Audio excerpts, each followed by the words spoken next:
আশা করছি আজকের এপিসোড আপনাদের অনেক ভালো লাগবে। বেশি কথা না বলে সবার আগে চলে যাব আজকের প্রথম ঘটনায়।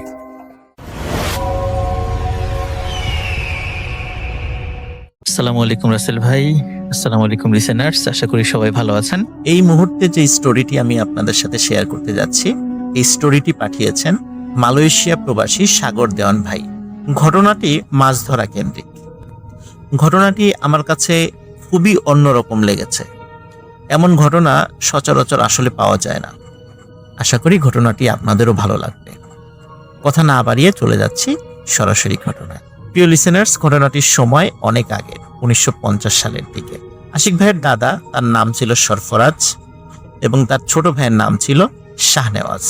সরফরাজ এবং শাহনেওয়াজ দুইজন একত্রে রাত্রে তাদের বাড়ির পাশে বয়ে যাওয়া একটি ছোট্ট নদীতে মাঝে মধ্যেই মাছ ধরতে যেতেন। এটা শখের বশে মাছ ধরতেন, রাত জেগে মাছ ধরতেন। সকালবেলা সেই মাছ পরিবারের জন্য কিছু রাখতেন, আর যদি এক্সট্রা থাকতো তাহলে সেটা বিক্রি করে দিতেন। তো একদিন সরফরাজ, মানে যিনি আশিক ভাইয়ের দাদা, উনি শারীরিকভাবে অসুস্থ ছিলেন, কিন্তু ওই দিন মাছ ধরতে যাওয়ার কথা ছিল দুই ভাইয়ের একসাথে। শাহনেওয়াজ এসে বড় ভাইকে যখন বলে, তখন বড় ভাই নিজের অসুস্থতার কথা জানান এবং তাকে সরফরাজকে বলেন যেন সরফরাজও আজকে মাছ ধরতে না যায়। ওই দিন ছিল আবার পূর্ণিমা। পূর্ণিমাতে নদীতে নাকি ভালো মাছ পাওয়া যায়। তো সরফরাজ কিছুতেই থেকে যেতে রাজি হলেন না। বললেন যে ঠিক আছে, তুমি বাসায় থাকো, আমি একাই মাছ ধরতে যাব। কিন্তু শাহনেওয়াজ উনি বলছেন, মানে সরফরাজকে যখন এটা বললেন শাহনেওয়াজ, তখন সরফরাজ যিনি আশিক ভাইয়ের দাদা, তিনি বললেন না, তুমি একা যাইবা, কোনো সমস্যা যদি হয়। তখন সরফরাজের এই কথা শুনে শাহনেওয়াজ বললেন যে না, আমি দোয়া কালাম জানি, আমার তেমন কোনো সমস্যা হবে না। তো ঠিক আছে, শাহনেওয়াজ উনি মাছ ধরতে চলে গেলেন। নদীটার কথা একটু বলে রাখি। নদীটা ছোট্ট নদী, এপাশ থেকে ওপাশ নৌকা চালিয়ে যেতে সর্বোচ্চ 10 মিনিট সময় লাগে এবং চাঁদের আলোতেও এপার থেকে ওপার স্পষ্ট দেখা যায়। অনেকেই নদীতে মাছ ধরতে আসেন রাতের বেলা, একটু দূরে দূরে তারা জাল পাতেন। তো সেই দিনও যেহেতু পূর্ণিমা ছিল, বেশ অনেকেই মাছ ধরতে এসেছেন। বেশ দূরে দূরে নৌকাগুলো আছে, নৌকাতে আলো জ্বলছিল। শাহনেওয়াজও উনি মাছ ধরছেন। মাছ ধরতে ধরতে এতটাই মগ্ন হয়ে পড়েছিলেন, চারদিকে যে কি হচ্ছে উনি কিছুই বুঝতে পারেননি। একসময় হঠাৎ উনি ফিল করেন নৌকাটা অস্বাভাবিক রকমের দুলছে। উনি চারদিকে তাকিয়ে দেখেন বড় বড় ঢেউ আর অথই পানি। চারদিকে শুধু পানি আর পানি দেখা যায়, কোনো কুল কিনারা দেখা যাচ্ছে না। সরফরাজ ভাই উনি তো সাথে নাই যেহেতু, এজন্য শাহনেওয়াজ ওই সময়ে ভয় পেয়ে যান, কি ব্যাপার, কোথায় আসলাম। তখন দ্রুত উনি আয়াতুল কুরসি পড়ে শরীরে ফু দেন এবং নৌকাতে ফু দিয়ে নৌকা বন্ধ করে ফেলেন। শাহনেওয়াজ যখনই নৌকাটা বন্ধ করে ফেলেছে, গম্ভীর শব্দে একটি কণ্ঠস্বর তার কানে ভেসে আসে যে কি রে, মাছ কি তোরা একাই খাবি, আমাদেরকে কিছুই দিবি না? শাহনেওয়াজ ভাবে কি ব্যাপার, কথা বলে উঠলো কে? নিশ্চয়ই অনেকক্ষণ ধরে মাছ টাছ ধরেছে, সে কানে ভুল শুনছে। আর আশেপাশে যে অথই পানি দেখছে এটাও মনে হয় ভুল। সে ওই নদীতেই আছে, যেহেতু সে নৌকা চালাই নাই, বইটা তেমন ভাবে সে বায় নাই, সুতরাং এত দূরে সে কিভাবে আসবে? এত দূরে আসার তো কোনো সম্ভাবনাই নাই। সুতরাং এসবগুলো তার চোখের ভ্রম হচ্ছে এবং কানে সে ভুল শুনছে। এরপর আবারও একই কণ্ঠস্বর ভেসে ওঠে এবং শাহনেওয়াজ শুনতে থাকেন, কি রে, মাছ কি তোরা একাই খাবি, আমাদেরকে দিবি না? তখন শাহনেওয়াজ সত্যি সত্যি ভয় পেয়ে যান। তিনি সমস্ত শক্তি দিয়ে নৌকা চালিয়ে যে কোনো একটা জায়গায় যাওয়ার চেষ্টা করতে থাকেন, কিন্তু তিনি জানেন না তিনি কোথায় যাবেন, কারণ চতুর্দিকে শুধু পানি আর পানি, কুল কিনারা দেখা যাচ্ছে না। উনি নৌকা বেয়ে কোথায় যাবেন? তারপরও উনি চেষ্টা করতে থাকেন যে কোনো একদিকে যাওয়ার জন্য, কিন্তু অদ্ভুত ব্যাপার, নৌকা 1 ইঞ্চিও সেখান থেকে আগাতে পারে না তারা।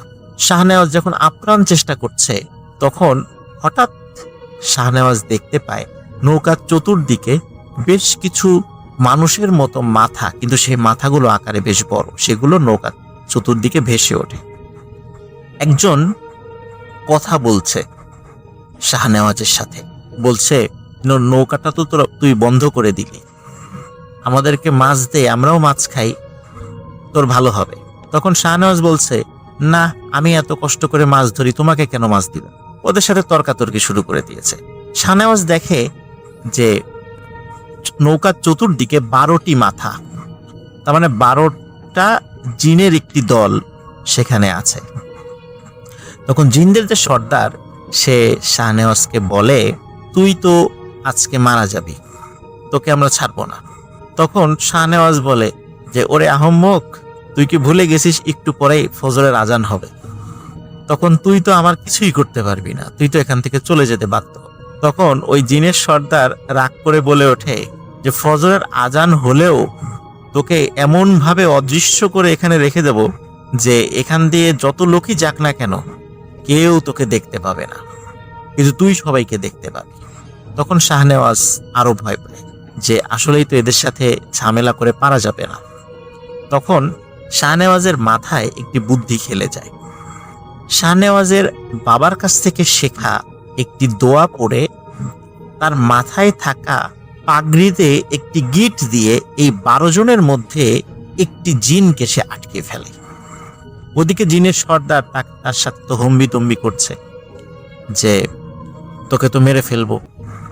তখন শাহনেওয়াজ বলে, তুই তোর দলের সদস্যদের একটু গুনে দেখ তো তোরা কয়জন? তখন সর্দার বলে 12 জন। বলে আবার গুন। তো সর্দার গুনে দেখে একজন কম। তখন শাহনেওয়াজ বলে, এই একজনকে আমি আটকে ফেলেছি, আমাকে ভালোই ভালোই বাড়িতে পৌঁছে দে, মানে বাড়ির পাশে কাছে যে ঘাট আছে সেখানে পৌঁছে দে, না হলে একে আমি ছাড়বো না। তখন জিনদের সর্দার বলে যে না, তুই ওকে ছেড়ে দে। তখন শাহনেওয়াজ শর্ত দেয় যে যদি সে সহি সালামতে পৌঁছে দেয় তাকে তার বাড়ির কাছে ঘাটে, তাহলে ওই জিনকে সে ছেড়ে দেবে। তখন সর্দার বলে, ঠিক আছে, যেহেতু তুই প্রতিশ্রুতি দিলি আমাদেরকে যে ওকে ছেড়ে দিবি, তাহলে আমরাও আমাদের প্রতিশ্রুতি রাখবো, তোকে তোর বাড়ির ঘাটে পৌঁছে দিচ্ছি, কিন্তু কথার যেন কোনো হেরফের না হয়, আমাদের দলের এই সদস্যকে তোকে ছেড়ে দিতে হবে। তখন শাহনেওয়াজ কথা দেন যে হ্যাঁ, আমি ঘাটে পৌঁছানোর পর একে ছেড়ে দেব। তখন ওই জিনের সর্দার শাহনেওয়াজকে বলে যে তুই চোখ বন্ধ কর। চোখ বন্ধ করার পরে শুধু একটু শো শো শব্দ শাহনেওয়াজের কানে এসেছিল। কয়েক মুহূর্ত পরেই শাহনেওয়াজকে ওই জিনের সর্দার বলে, এবার চোখ খোল। শাহনেওয়াজ চোখ খুলে দেখে যে সে তার বাড়ির কাছে যেই ঘাটটা, নদীর ঘাট, সেখানে নৌকা সহ সে চলে এসেছে। ফজরের আজান দেবে দেবে ভাব। তখন জিনের সর্দার বলে, এবার আমার দলের এই সদস্যকে তুই ছেড়ে দে। ওই সময় শাহনেওয়াজের মাথায় একটি দুষ্টু বুদ্ধি খেলে যায়, যেটি তার জীবনের জন্য কাল হয়ে দাঁড়ায়। সে তখন জিনের সর্দারকে বলে যে না, এই সদস্যকে আমি ছাড়বো না, একে আমি আমার কাছে রেখে দেব, একে দিয়ে আমি কাজ করাবো, আমার যখন মনের ইচ্ছা করবে তখন আমি ছেড়ে দেব। তখন জিনের সর্দার বলে যে তুই তো প্রতিশ্রুতি দিয়েছিলি আমাদেরকে, দেখে ছেড়ে দিবি, আমরা তো আমাদের প্রতিশ্রুতি রেখেছি, তোর তো ক্ষতি করি নাই, তাহলে তুই কেন আমার দলের এই সদস্যকে ছাড়বি না? বলে না, আমি ছাড়বো না, আমি আমার প্রতিশ্রুতি রাখলাম না, একে দিয়ে আমি কাজ করাবো। তখন জিনের সর্দার বলে, তুই কিন্তু কাজটি ভালো করলি না, কারণ প্রতিশ্রুতি দিয়ে ভঙ্গ করাটা কিন্তু মোটেই উচিত নয়। আমরা জিন হয়ে তোর সাথে প্রতিশ্রুতি রক্ষা করলাম, আর তুই আশরাফুল মাখলুকাত হয়ে তুই প্রতিশ্রুতি ভঙ্গ করলি। তখন শাহনেওয়াজ বলে যে হ্যাঁ, ভঙ্গ করলাম, একে দিয়ে আমি কাজ করাবো। আসলে শাহনেওয়াজের মাথায় একটা দুষ্টু বুদ্ধি খেলে গিয়েছিল। সে চিন্তা করেছিল যেহেতু একে আটকে ফেলেছি, একে দিয়ে আমি কাজ করাবো, এমন একটি প্ল্যান তার মাথায় কাজ করে। কিন্তু আসলে তার এই প্ল্যানটা মোটেও ভালো ছিল না। যাই হোক, শাহনেওয়াজ বাড়িতে চলে আসেন। চলে আসার পর শাহনেওয়াজ চিন্তা করে যে বড় ভাইকে বিষয়টা বলবো, তিনি কি মনে করবেন। তখন বড় ভাইকে উনি কিছু বলেন না, বরং বড় ভাইকে গিয়ে, মানে বড় ভাই যিনি সরফরাজ, যিনি আশিক ভাই দাদা, তাকে গিয়ে বলেন যে বড় ভাই, তোমার কষ্ট করে রাতের বেলা মাছ ধরতে যাওয়ার দরকার নাই, আমি একাই মাছ ধরবো, কোনো সমস্যা নেই, তুমি বাসায় থাকো। তো বড় ভাই বলে যে কি ব্যাপার, আমরা একসাথে মাছ ধরতাম, তুমি আবার কেন একা একা মাছ ধরতে চাচ্ছ? তখন বলে যে না, আমি একাই মাছ ধরবো, তুমি দেখবা যে অনেক মাছ পাচ্ছি আমি। তো বড় ভাই আসলে শুরুর দিকে কিছু বুঝতে পারে নাই। উনি বলে যে ঠিক আছে, তুমি যদি একা মাছ ধরো আমার কোনো সমস্যা নেই। এখন প্রতিদিন শাহনেওয়াজ যে কাজটি করেন সেটা হচ্ছে ওনার মাথার ওই পাগড়িটা উনি সাথে নিয়ে যান। বিশেষ ওই পাগড়িটা যেটাতে একটি গিট দিয়ে, দোয়া পরে একটি গিট দিয়ে একটি জিনকে উনি আটকে ফেলেছিলেন। উনি যখনই নৌকা নিয়ে মাছ ধরতে যেতেন তখনই ওই 12টা জিনের যেই দলটা ছিল তার মধ্যে একটা তো বন্দী ছিল, আর ওই যে সর্দার সহ আরো 10 জন, মানে মোট 11 জন তারা ওই নৌকার কাছে এসে হাজির হতো। এসে বলতো যে শাহনেওয়াজ, আমাদের দলের এই সদস্যকে ছেড়ে দে। তখন শাহনেওয়াজ বলতো যে ঠিক আছে, তাহলে আমাকে মাছ ধরে দে, তাহলে বিবেচনা করব। তখন কি করতো যে ওই জিনেরা তাদেরকে, মানে শাহনেওয়াজকে মাছ ধরে দিত। মানে এত পরিমাণে দিত না যাতে করে মানুষের মনে সন্দেহ হতে পারে, মোটামুটি ভালো মাছ ধরে দিত। এখন শাহনেওয়াজের বড় ভাই সরফরাজ উনি দেখে কি ব্যাপার, শাহনেওয়াজ তো ভালোই মাছ ধরতে পারে একা একা গিয়ে, তা আমি আর না যাই। এদিকে শাহনেওয়াজও বড় ভাইকে বলে যে ভাই তোমার যাওয়ার দরকার নেই। এই জন্য আসলে সরফরাজ, যিনি আশিক ভাইয়ের দাদা, উনি শাহনেওয়াজের সাথে ওইভাবে মাছ ধরতে যাওয়ার আর ইচ্ছা পোষণ করে নাই। কিন্তু কেন যেন সরফরাজের মনে একটি সন্দেহ চায় যে কি ব্যাপার, আসলে কি ঘটছে, শাহনেওয়াজ এত মাছ কিভাবে পায়। কিন্তু আসলে শাহনেওয়াজ যে জিনদেরকে দিয়ে কাজ করিয়ে নিচ্ছে এটি তিনি বুঝতে পারেন নাই। একদিন সরফরাজ শাহনেওয়াজকে খুব ভালো করে ধরে যে কি ব্যাপার, সত্যি করে বলতো আসলে ঘটনা কি, আমি মাছ ধরতে যাওয়ার কথা বললেই আমাকে সাথে নিস না, অবশ্য ভালোই মাছ পাচ্ছিস, ঘটনা কি। তখন শাহনেওয়াজ সব ঘটনা খুলে বলে। খুলে বলার সাথে সাথে সরফরাজ খুবই ভয় পান, বলে তুই কাজটা মোটেও ভালো করিস নাই, কারণ প্রতিশ্রুতি দিয়ে ভঙ্গ করা এটা কিন্তু উচিত হয় নাই। আর সবচেয়ে বড় কথা, একটা জিনকে অন্যায়ভাবে বন্দি করে রাখা হয়েছে, তারা তো তোকে পৌঁছে দিয়েছিল, তারপরে উচিত ছিল তাকে ছেড়ে দেয়া। এখন তো এরা যে কোনো ভাবে তোর উপর প্রতিশোধ নেওয়ার চেষ্টা করবে, এখন কি হবে, তো তুই এই জিনটাকে ছেড়ে দে। তখন শাহনেওয়াজ বড় ভাইকে প্রতিশ্রুতি দেয় যে সেই জিনটাকে সে ছেড়ে দেবে। কিন্তু আসলে এই প্রতিদিন এত মাছ পাওয়ার একটা নেশা আর জিনদেরকে দিয়ে কাজ করিয়ে নেয়ার একটা অভ্যাস, মানে এইভাবে টানা কয়েক মাস হওয়ার কারণে ওনার মধ্যে এক ধরনের একটা অলসতা এবং এক ধরনের অদ্ভুত মজা উনি পেয়ে গিয়েছিলেন। উনি তাদেরকে দিয়ে কাজ করিয়ে মজা পেতেন। একদিন উনি মাছ ধরতে গেছে, সেই দিনটিও কোনো কারণে পূর্ণিমার দিন পড়ে গেছে। মাছ ধরতে যাওয়ার পর তখন দেখে হঠাৎ করে যে 11টি মাথা আবার ভেসে উঠেছে। জিনদের সর্দার বলে, কি শাহনেওয়াজ, কেমন আছিস? শাহনেওয়াজ সে স্বাভাবিকভাবেই চিন্তা করে যে জিনরা তো আমার কাছে একটু দায় ঠেকা আছে, তো এত ভদ্রভাবে উত্তর দেওয়ার খুব দরকার নাই। তো সে খুব তুচ্ছ তাচ্ছিল্য ভাবে জবাব দেয়। তখন জিনের সর্দার বলে, শাহনেওয়াজ তোর পাগড়িটা কোথায়, যে পাগড়িটা প্রতিদিন পরে আসত? তো শাহনেওয়াজ বলে, কেন, মাথায় তো আছে। তাই বলে শাহনেওয়াজ যখনই মাথায় হাত দিয়েছে তখনই শাহনেওয়াজের সমস্ত শরীর ভয়ে কেঁপে ওঠে।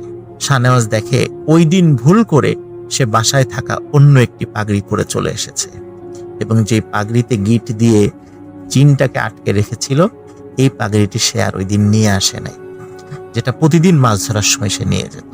শাহনেওয়াজ প্রচন্ড ভয় পায়, এবং এতটা ভয় পায় যে সে আয়াতুল কুরসি বা অন্যান্য দোয়া কোনোটাই ভয়ে পড়তে পারছিল না, মানে সে ভয় সবকিছু ভুলে গেছে। তখন জিন বলেছিল যে এতদিন আমাদের সাথে প্রতারণা করে অনেক কাজ তো করিয়ে নিলি, এই কাজগুলো যে অন্যায় এটা তুই কি মানিস? তখন শাহনেওয়াজ বলে যে হ্যাঁ, কাজটা আমার উচিত হয় নাই। তখন বলে যে তোকে আমরা এমন ভাবে মারবো যে তোর গ্রামের সবার জন্য তুই একটি উজ্জ্বল দৃষ্টান্ত হয়ে থাকবি। এই ঘটনা বলার পর লিসেনার্স, আশিক ভাই যিনি এই গল্পটি সাগর দেওয়ান ভাইয়ের কাছে বলেছিলেন, তিনি বেশ কান্নাকাটি করেন, কারণ এটা খুবই একটা প্যাথেটিক বিষয়। এখন বলতে পারেন যে যেহেতু শাহনেওয়াজ মারা গেলেন, ঘটনাটি আসলে কে পরবর্তী ঘটনাটা আমাদের কাছে এনে দিল, এটি বলছি প্রিয় লিসেনার্স। আসলে পরের দিন তার যে বড় ভাই সরফরাজ, উনি দেখেন যে শাহনেওয়াজ বাড়িতে ফেরে নাই। উনি চিন্তায় পড়ে যান, কারণ উনি তো জানতেন যে এরকম একটা দুর্ঘটনা ঘটতে পারে। শাহনেওয়াজ যদি প্রতিশ্রুতি যেহেতু রক্ষা করে নাই জিনদের সাথে, তো উনি সকালবেলায় অন্যান্য যারা মাঝি মাল্লা যারা আছে, যারা মাছ ধরতে গিয়েছিল জেলে, তাদের সাথে কথা বলা শুরু করে। তারা বলে, হ্যাঁ, সরফরাজ তো রাত্রেবেলা গিয়েছিল, কিন্তু তারপরে আমরা তাকে দেখি নাই। তখন গ্রামের সবাইকে এই ঘটনাটি খুলে বলে, মানে শাহনেওয়াজের কথা আর কি সরফরাজ খুলে বলার পর সবাই মিলে শাহনেওয়াজকে খুঁজতে থাকে। 1 দিন, 2 দিন, 3 দিন, 4 দিনের দিন একটি বিষয় সবাই লক্ষ্য করে।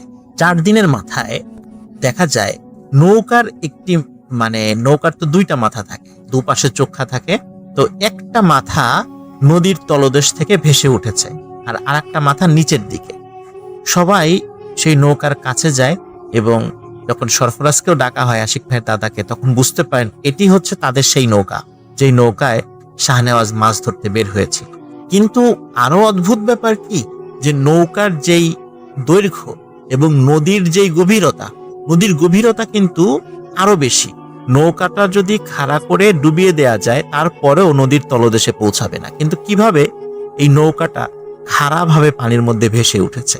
সবাই নৌকাটা নাড়ানোর চেষ্টা করে, কিন্তু প্রত্যেকেই ফিল করে এই নৌকাটি শক্ত হয়ে আছে, মনে হচ্ছে নৌকার অপর মাথা মাটির মধ্যে গেড়ে দেয়া। কিন্তু নৌকা তো এত বড় নয়, আর এখানে গভীরতাও বেশি। যাই হোক, সবাই মিলে নৌকাটি টেনে ওঠানোর চেষ্টা করে সকলেই ব্যর্থ হয়। তখন চিন্তা করে সরফরাজ যিনি দাদা, উনি চিন্তা করে যে শাহনেওয়াজের দেহটা কোথায় গেল। তখন অন্যান্য যারা জেলেরা আছে সবাই মিলে এবং সরফরাজ উনি নিজেও ডুব দিয়ে খোঁজার চেষ্টা করে শাহনেওয়াজের দেহটা কোথায়। সবাই দেখে নৌকার একদম নিচের দিকে শাহনেওয়াজের মাথাটা নদীর তলদেশে মাটির মধ্যে ঢুকে আছে এবং দেহটাও উপরের দিকে। কিন্তু অদ্ভুত ব্যাপার সেটা হচ্ছে নৌকাটা এত বড় কেন, কিভাবে হলো? কারণ গভীরতা তো অনেক বেশি। যাই হোক, এই প্রশ্নের উত্তর কখনোই পাওয়া যায় নাই। সবাই অনেক চেষ্টা করেছে শাহনেওয়াজের দেহটা তোলার জন্য, কিন্তু বডিটা তুলতে পারলেও মাথাটা তুলতে পারেনি। কারণ হচ্ছে মাথাটা মাটির মধ্যে ছিল আর বডিটা উপরের দিকে ছিল। যখন টানা হেঁচড়া করে তখন তার বডিটাই মাথা থেকে খুলে চলে আসে, বডিটাই উপরে আনতে পারে, কিন্তু মাথাটা তুলতে পারেনি। তখন সারা গ্রামে শোকের ছায়া পড়ে যায়। শাহনেওয়াজকে মাথা ছাড়াই দাফন করা হয়। আরো অদ্ভুত ব্যাপার, মাসের পর মাস, বছরের পর বছর ওই নৌকা ওই রকমই ছিল। যখন বর্ষাকালে নদীর পানি অনেক বেড়ে যায়, নদীর পানি যেভাবে বাড়ে নৌকার মাথাটাও সেই তালে তালে ঠিক ততটুকুই ভাসতে থাকে। নদীর পানি যদি 50 হাতও বাড়ে, ওই নৌকার মাথাটাও ঠিক উপরে সামান্য একটু অংশ দেখা যায়। তার মানে হচ্ছে যে নৌকাটি নদীর পানি বাড়ার সাথে সাথে সেটা ডোবে না। এটি একটি অদ্ভুত ব্যাপার ছিল। অনেকেই নৌকার যখন বর্ষাকালে অনেক পানি হয়ে গেছে, অনেকেই চিন্তা করেছে তাহলে তো নৌকাটা মনে হয় মাটির থেকে ছুটে উপর দিকে ভেসে আছে। কিন্তু সেটাকে যখন নাড়ানোর চেষ্টা করছে তখন তারা ফিল করেছে না, এই নৌকাটা এখনো মাটির ভেতরেই প্রথিত আছে। কিন্তু তাহলে বর্ষার পানি বাড়ার পরেও নৌকার মাথা কেন পানির উপরে দেখা যাচ্ছে? এভাবে অনেক দিন এরকমই ছিল। কোনো একটি খরার সময় যখন নদীর পানি অনেক কমে যায়, তখন যত কমে যায় নৌকাটা ততটা আস্তে আস্তে নিচে নামতে থাকে। একসময় নদীর পানি যখন শুকিয়ে গিয়েছিল, সেই সাথে নৌকাটিও তলদেশের সাথে চিরতরে মিলিয়ে যায়। বেশ কয়েকজন গর্ত খুঁড়ে নৌকার অস্তিত্ব খোঁজার চেষ্টা করলেও ওই নৌকার অস্তিত্ব আর কখনো খুঁজে পাওয়া যায়নি। আর ওই দিন থেকে, যেই দিন থেকে শাহনেওয়াজ তার মৃত্যু হয়েছিল, ওই দিন থেকে সেই পাগড়ি, যে পাগড়িতে একটি জিনকে গিট দিয়ে আটকে রাখা হয়েছিল, ওই পাগড়িটা আর খুঁজে পাওয়া যায় নাই। দুঃখজনক ব্যাপার হচ্ছে যে আশিক ভাইয়ের পরিবারের সাথে এখনো কিছু অদ্ভুত ঘটনা ঘটে চলে। ওই জিনেরা এখনো আশিক ভাইয়ের পরিবারকে ছাড় দেয় নাই। যখন আশিক ভাইয়ের যিনি দাদা আর কি, সরফরাজ, তার ছোট ভাই শাহনেওয়াজ মারা গেলেন, পরবর্তীতে একজন হুজুরের মাধ্যম দিয়ে যখন এই জিনদেরকে হাজির করা হয়েছিল, তখন ওই রাত্রে কি ঘটনা ঘটেছিল জিনরাই নিজের মুখে স্বীকার করেছিল। সেখান থেকেই আসলে ওই দিন শাহনেওয়াজদের মৃত্যু কিভাবে হয়েছিল সেটি জানা গিয়েছিল। প্রিয় লিসেনার্স, এই ঘটনা থেকে আমরা একটা বিষয় জানতে পারি, সেটা হচ্ছে যে প্রতিশ্রুতি যদি কাউকে, সে হোক মানুষ বা হোক জিন, যদি দেয়া হয় তাহলে অবশ্যই সেটি রক্ষা করাটা দায়িত্ব হয়ে পড়ে।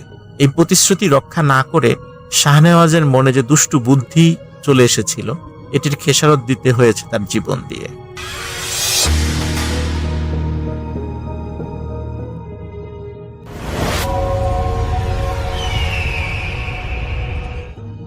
বড় ভাইরা যে বাসায় থাকতো হুম হুম ওই বাসার মানে একটা ফ্লোর ছিল 5 তলায়, ওই ফ্লোরের ঘটনা আর কি।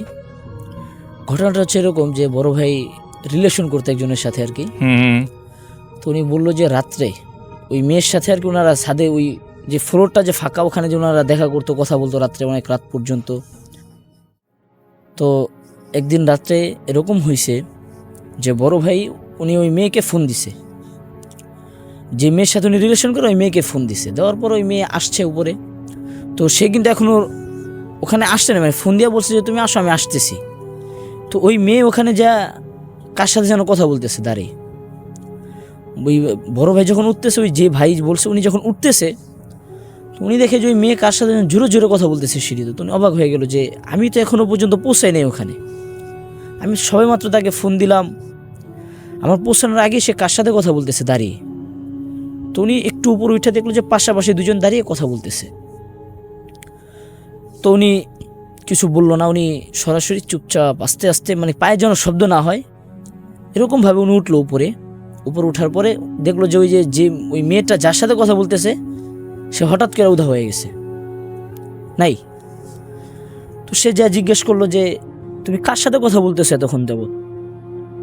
তো ওই মেয়ে মানে যার সাথে সে রিলেশন করে ওই মেয়েটা বলতেছে যে কেন, আমি তো তোমার সাথে এতক্ষণ যাবত কথা বলতেছি, তুমি না আমাকে ফোন দিয়ে বললো আসতে, আমি আসলাম, এসে দেখি তুমি দাঁড়ায় আছো। পরে বললো আমি কখন আসলাম, আমি তো মাত্র আসলাম, এখনই আসলাম, আমি দেখি তুমি কার সাথে যেন কথা বলতেছো। তো বললো যে না, আমি তোমার সাথে কথা বলছি, তুমি আমার সাথে ফাইজলামি করতেছো। সে তো কিছু বলে নাই, সে বুঝতে পারছে যে কোনো একটা ঝামেলা আছে ওখানে। তো উনি সেদিনের মতো কথা বললে চলে গেছে রুমে। তো পরের দিন রাত্রেবেলা ওই মেয়েটা ফোন দিছে, ফোন দিয়ে বলতেছে যে একটু উপরে আসো, দুজন কথা বলি। গতকালকে তো কথা বলতে পারলাম না, আজকে কথা বলবো। তো যখন ওই মেয়েটা উনি ওই ভাইকে ফোন দেওয়া ঘর থেকে বের হয়েছে, ওনার একই বিল্ডিংয়ে থাকে, তো একজন থাকে দোতলায় একজন থাকে 4 তলায়, আর ঘটনা ঘটছে 5 তলায়। তো মেয়েটা যখন তাকে ফোন দিছে যে তুমি আসো, তো যখন সে ওই গেট খুলছে, খোলার পর দেখতেছে যে লাইট নিয়ে কে যেন সিঁড়িতে উঠতেছে 5 তলায়, ওই বিল্ডিংটা 5 তলা ছিল, তো 5 তলায় কে যেন যাইতেছে লাইট নিয়ে। তো সে মনে করছে যে ওই ভাই নাকি যাইতেছে, তো এই জন্য সে কিছু না বলে সেও পিছে পিছে যাইতেছে, হাঁটতে হাঁটতে যাইতেছে সে। তো হঠাৎ ওই ফ্লোর 5 তলার 5 নম্বর ফ্লোরে যখন তারা গেছে, হঠাৎ দেখে যে ওটা নাই, আলো নাই, সেও নেই। তো সে ভয় পেয়ে গেছে, ঘাবড়ায় গেছে যে কি হইতেছে। তো সে আবার ফোন দিছে, বলে তুমি কোথায়? তো ওই ভাই বললো যে আমি আসতেছি, তুমি একটু দাঁড়াও, আসতেছি। তো ওই 5 তলার যে গেটটা ওটা ছিল লাগানো। তো সে শুনতেছে, ওই মেয়েটা শুনতেছে যে ঘরের ভিতরে কেউ হাঁটা চলা করতেছে আর ধূমপান করতেছে, মানে কিরকম যেন একটা ধোয়ার একটা গন্ধ আসতেছে। তো উনি ভয় পেতেছে, আবার ফোন দিছে যে তাড়াতাড়ি আসো, আমার তো ভয় লাগতেছে। তো উনি বললো যে দেখো আমার তো উঠতে সময় লাগবে, আমি দোতলা থেকে 5 তলা আসবো, 3 তলা বেয়ে উঠতে হবে, একটু দাঁড়াও, আসতেছি। তো উনি গেল, যাওয়ার পরে ওনার ওই যে রুমের যে রুমের ভিতরে শব্দ আসতেছে, মানে ধূমপানের মানে কীরকম ধোয়ার ঘ্রাণ আসতেছে। তো উনি যে ওই গেটটা খুলে দিছেন, খুলে চলো আজকে দেখবো কি আছে ওই রুমের ভিতরে।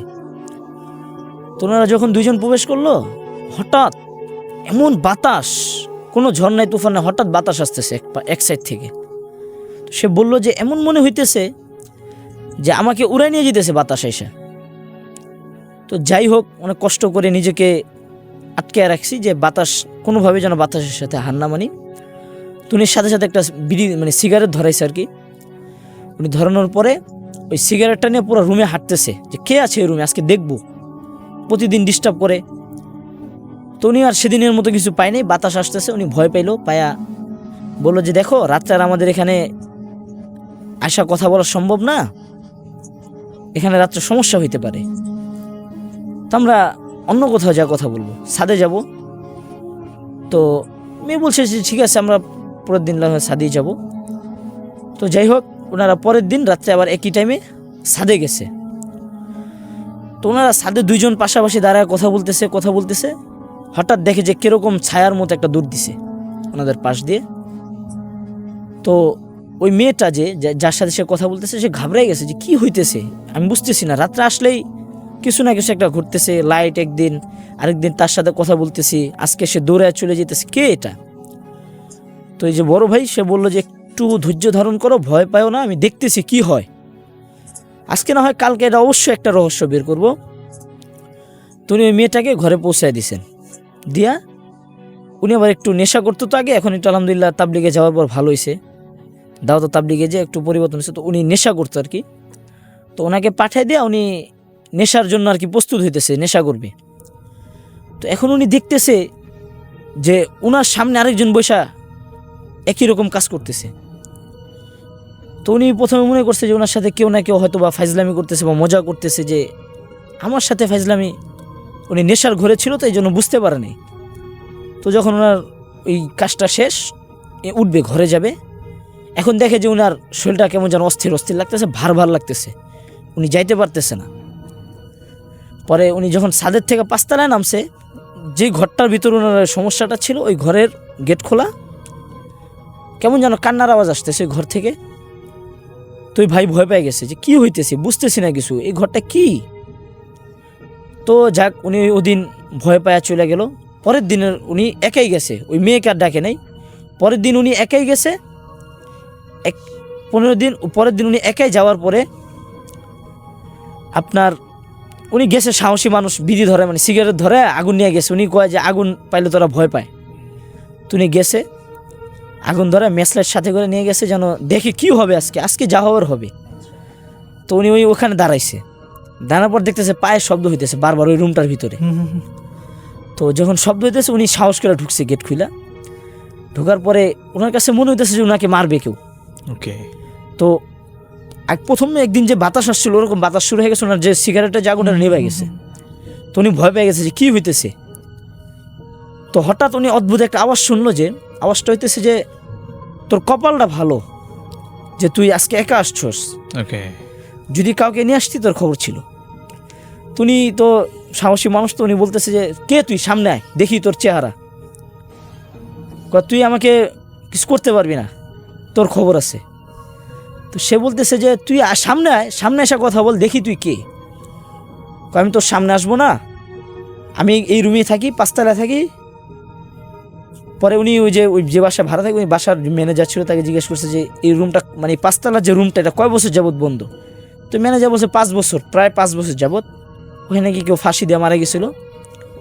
তো উনি পরের দিন রাত্রে উনি আবার গেছে একাই, কি হয়। আচ্ছা। তো উনি ওদিন রাত্রে যে নেশা করে বললাম, উনি ওই নেশার দ্রব্য নিয়ে গেছে, ওই রুমে বসে নেশা করবে। তো উনি গেছে, যাওয়ার পরে আপনার কান্নার শব্দ আবার আস্তে আস্তে কোনো বাড়তেছে। উনি ভয় পাইতেছে যে আজকে উনি আমাকে বললো যে ভাই আমি জীবনে কোনো সময় এরকম অদ্ভুত আওয়াজে ভয় পাইনি, ওকে, কিন্তু ওদিন আমার কেমন যেন ভয় লাগতেছে। তো হঠাৎ একটা আলো আসলো, ছায়ার মতো, মানে আলো পড়ছে তো একটু, ঢাকা শহরে আপনার রাত্রে লাইট লিবাইলে তো একটা আলো আসে পাশের বিল্ডিং থেকে কিরকম একটা। তো ওই আলোতে কে ছায়ার মতো কে যেন যাইতেছে। তো উনি দেখা ভয় পেয়ে গেছে যে কি হইতেছে এটা। তো পরে আপনার ওই যে আলোতে যে যাইতেছে উনি দেখা ভয়ে, তো আমি কি ভাই পরে বললাম যে আপনি কেন, মানে কিছু বলতেন ওনাকে, আগুন ধরাইতেন, আগুন তো ছিল সাথে। পরে সে বললো যে ভাই আগুন তো ছিল, কিন্তু ওই অবস্থা আমার হাত পা কাজ করতেছে না, ওকে, আমি মানে কি যে করবো দিশা পাইতেছি না। পরে বললাম যে কি হইলো পরে ঘটনাটা। পরে সে বললো যে আমাকে ওদিন রাত্রে, পরে উনি যখন সিগারেট ধরেছে অনেক কষ্ট করে, তো ধরার পরে ওই কান্নার আওয়াজটা কিছুটা কমছে। তো ওনাকে আবার ওই আওয়াজটাই উনি একই রকম আওয়াজ শুনছে, যে বলছে যে তুই যদি বাঁচতে চাস, আচ্ছা, তুই যদি বাঁচতে চাস এই বাসা ছেড়ে তোরা চলে যা, তুই চলে যাবি। কারণ আমি ওই মেয়েটাকে, যে মেয়েটার সাথে উনি রিলেশন করতো, ওই মেয়েটাকে আমি ভালোবাসি, তো আমি চাই না আমি ছাড়া ওর সাথে কেউ কথা বলো। ওকে, তো তুই যদি থাকস তোর জীবনের আশঙ্কা আছে, তুই চলে যা, এটাই সবচেয়ে বেশি ভালো হবে। তো সে বললো যে দেখ, মানে ওই বড় ভাই বলতেছে যে তুই দেখ আমি ওরা ভালোবাসি, আমি ওরা বিবাহ করবো বলছি, আমাদের এঙ্গেজমেন্ট হয়ে গেছে, এখন বিবাহটা করবো, তুই বাধা দিস না, তোর কোনো সমস্যা থাকলে বল, আমি সমাধান করে দিব। তো ও বলতেছে যে না, আমি চাই না ওর সাথে কেউ রিলেশন করুক। পরে বললো যে তুই কি চাস বল আমাকে। আমি তো বললাম তোকে যে তুই এখান থেকে চলে যা। তো সে বললো যে আমি যাবো না, তুই কি করবি, যদি না যাস পরে দেখতে পারবি তুই কি হয়। তো ওনারা এটা বলার পর 1 মাস ওনার বাসায় ছিল। তো উনি ওনাদের সিলভারের কারখানা, তো ওনার কাজ করে আর কি। তো রাত্রে সিলভারের কারখানা বন্ধ করে আস্তে আস্তে অনেক রাইত হয়ে যেত, তো একদিন দোতলায় আর কি ওনার সাথে ওনাকে সিঁড়ি থেকে ধাক্কা মেরে ফালাই দিছে।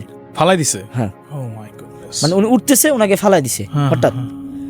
তো উনি নিচে পড়ে গেছে, পরে ওই যে রাত্রে তো অনেক মানুষ আসে, তো একজন উঠতেছে সিঁড়িতে দেখে যে সে নিচে পড়ে গেছে। আচ্ছা। তো বললো যে কি হইলো তোমার পারবেশ, তুমি পড়ে গেলা? কয় ভাই পড়ে গেছি যে আপনার মানে কিতে যেন ধাক্কা মারছে আমার। তো যাই হোক, পরে আপনার উনি ওনার বাবা মাকে বলছে যে দেখেন এই বাসায় সমস্যা আছে, তো এখানে থাকাটাও কষ্টকর। আচ্ছা। পর বাবা বলছে কি করা যায়, বললো যে আমরা এখান থেকে ছেড়ে অন্য জায়গায় চলে যাব। পরে ওনার ওই বাসা থেকে চলে আসছে।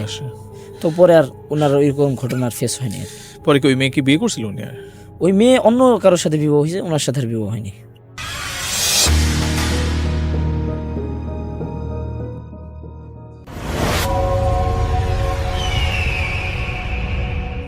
লিসেনার, এই মুহূর্তে যে ঘটনাটি আমি আপনাদেরকে শেয়ার করতে যাচ্ছি, ঘটনাটি আমাকে পাঠিয়েছেন মালয়েশিয়া প্রবাসী সাগর দেওয়ান ভাই, যিনি মালয়েশিয়ার রাজধানী কুয়ালালামপুরে থাকেন। ওনার দেশের বাড়ি বাংলাদেশের মাদারীপুর জেলার শিবচরে। উনি মালয়েশিয়াতে কর্মরত থাকার কারণে অসংখ্য ভিনদেশি ব্যক্তিদের সাথে ওনার পরিচয়, পাকিস্তানি, ইন্ডিয়ান, ইন্দোনেশিয়ান, এরকম আরও অনেকে। এমনই একজন আশিক ভাই, যার বাড়ি পাকিস্তানের করাচি থেকে 300 কিলোমিটার দূরে একটি গ্রামে। আশিক ভাইয়ের সাথেই ঘটে যাওয়া একটি ঘটনা, যেটি সাগর দেওয়ান ভাইকে শেয়ার করেছিলেন, এবং সাগর দেওয়ান ভাই এই ঘটনাটি আমাকে পাঠিয়েছেন। তো কথা না বাড়িয়ে সরাসরি ঘটনাতে চলে যাচ্ছি। ঘটনাটির সময়কাল ছিল 2006 সাল। আশিক ভাইয়ের এক বন্ধু ছিল, তার নাম হচ্ছে আনোয়ার। এনারা ছোটবেলা থেকেই একসাথে বড় হয়েছে, একই গ্রামে বাড়ি। 2006 সালে এমন একটি ঘটনা ঘটে যেটা আশিক ভাইয়ের জীবনে একটি আমূল পরিবর্তন এনে দেয়। 2006 সালের কোনো এক বিকেলে আশিক ভাই আনোয়ার ভাইয়ের বাসায় যান। দুজন গল্প করছিলেন। গল্পের এক পর্যায়ে হঠাৎ করে আনোয়ার ভাইয়ের বাবা উনি আনোয়ার ভাইকে বলেন যে, আনোয়ার, আজকে তো আমার একটু অসুস্থ লাগছে, কিন্তু একটা জিনিস আমার আনতে যাওয়ার কথা ছিল পাশের গ্রামে, কিন্তু আমি আনতে যেতে পারছি না, কিন্তু জিনিসটা জরুরি ছিল। এখন আনোয়ার ভাই জিজ্ঞেস করে যে তাহলে আমি আনতে যাই? আনোয়ার ভাইয়ের বাবা বলে যে না, ওটা তোমার আনার দরকার নাই, আমি সুস্থ হয়ে যাব, তুমি আমাকে মনে করাই দিও পরে। তো আনোয়ার ভাই বলে যে না, আশিক আমার সাথে আছে, আমরা দুজন হাঁটতে হাঁটতে চলে যাই। তো আনোয়ার ভাই বাবা শুরুর দিকে না করে, কিন্তু পরে দেখলো যে না, যেহেতু আশিক ভাই আনোয়ার ভাইয়ের সাথে আছে, যেতে পারে তারা। এখানে একটু বলে রাখা ভালো যে আনোয়ার ভাইয়ের বাবা উনি একজন গ্রামের কবিরাজ ছিলেন, টুকটাক চিকিৎসা করতেন এবং প্যারানর্মাল বিষয়েরও কিছু ট্রিটমেন্ট উনি করতেন। গ্রামে মোটামুটি তার বেশ নাম ডাক ছিল। যাওয়ার সময় আনোয়ার ভাইয়ের বাবা আনোয়ার ভাইকে একটা বিষয় বলে দেন, সেটি হচ্ছে যে তোমাকে যে জিনিসটা দেয়া হবে, এই জিনিসটা দেওয়ার পরে যিনি দেবেন তিনি যে ধরনের ইনস্ট্রাকশন তোমাদেরকে দেবেন তার কোনো ব্যত্যয় যেন না ঘটে। তো আনোয়ার ভাই বলেন যে ঠিক আছে, কোনো ব্যত্যয় ঘটবে না। তারপর তারা পাশের গ্রামের দিকে যাত্রা শুরু করেন। আসলে যার কাছে যাচ্ছিলেন তিনিও একজন কবিরাজ ছিলেন। এই দুইজন, আনোয়ার ভাইয়ের বাবা এবং ওই কবিরাজ, দুইজন বন্ধু ছিলেন। এদিকে আনোয়ার ভাই এবং আশিক ভাই তারা যাত্রা শুরু করে। এখানে বলে রাখা ভালো যে দুই গ্রামের মধ্যবর্তী দূরত্ব ছিল 2 কিলোমিটার এবং প্রতিমধ্যে একটি ছোট্ট নদী পড়ে, যে নদীটি পার হতে 10 মিনিটের মতো লাগে নৌকায় পার হতে। সেখানে ইঞ্জিন চালিত নৌকা ছিল না, মানে খেয়া নৌকা আর কি, যেটা আপনার বৈঠা দিয়ে মানে আপনাকে নদী পার হতে হবে।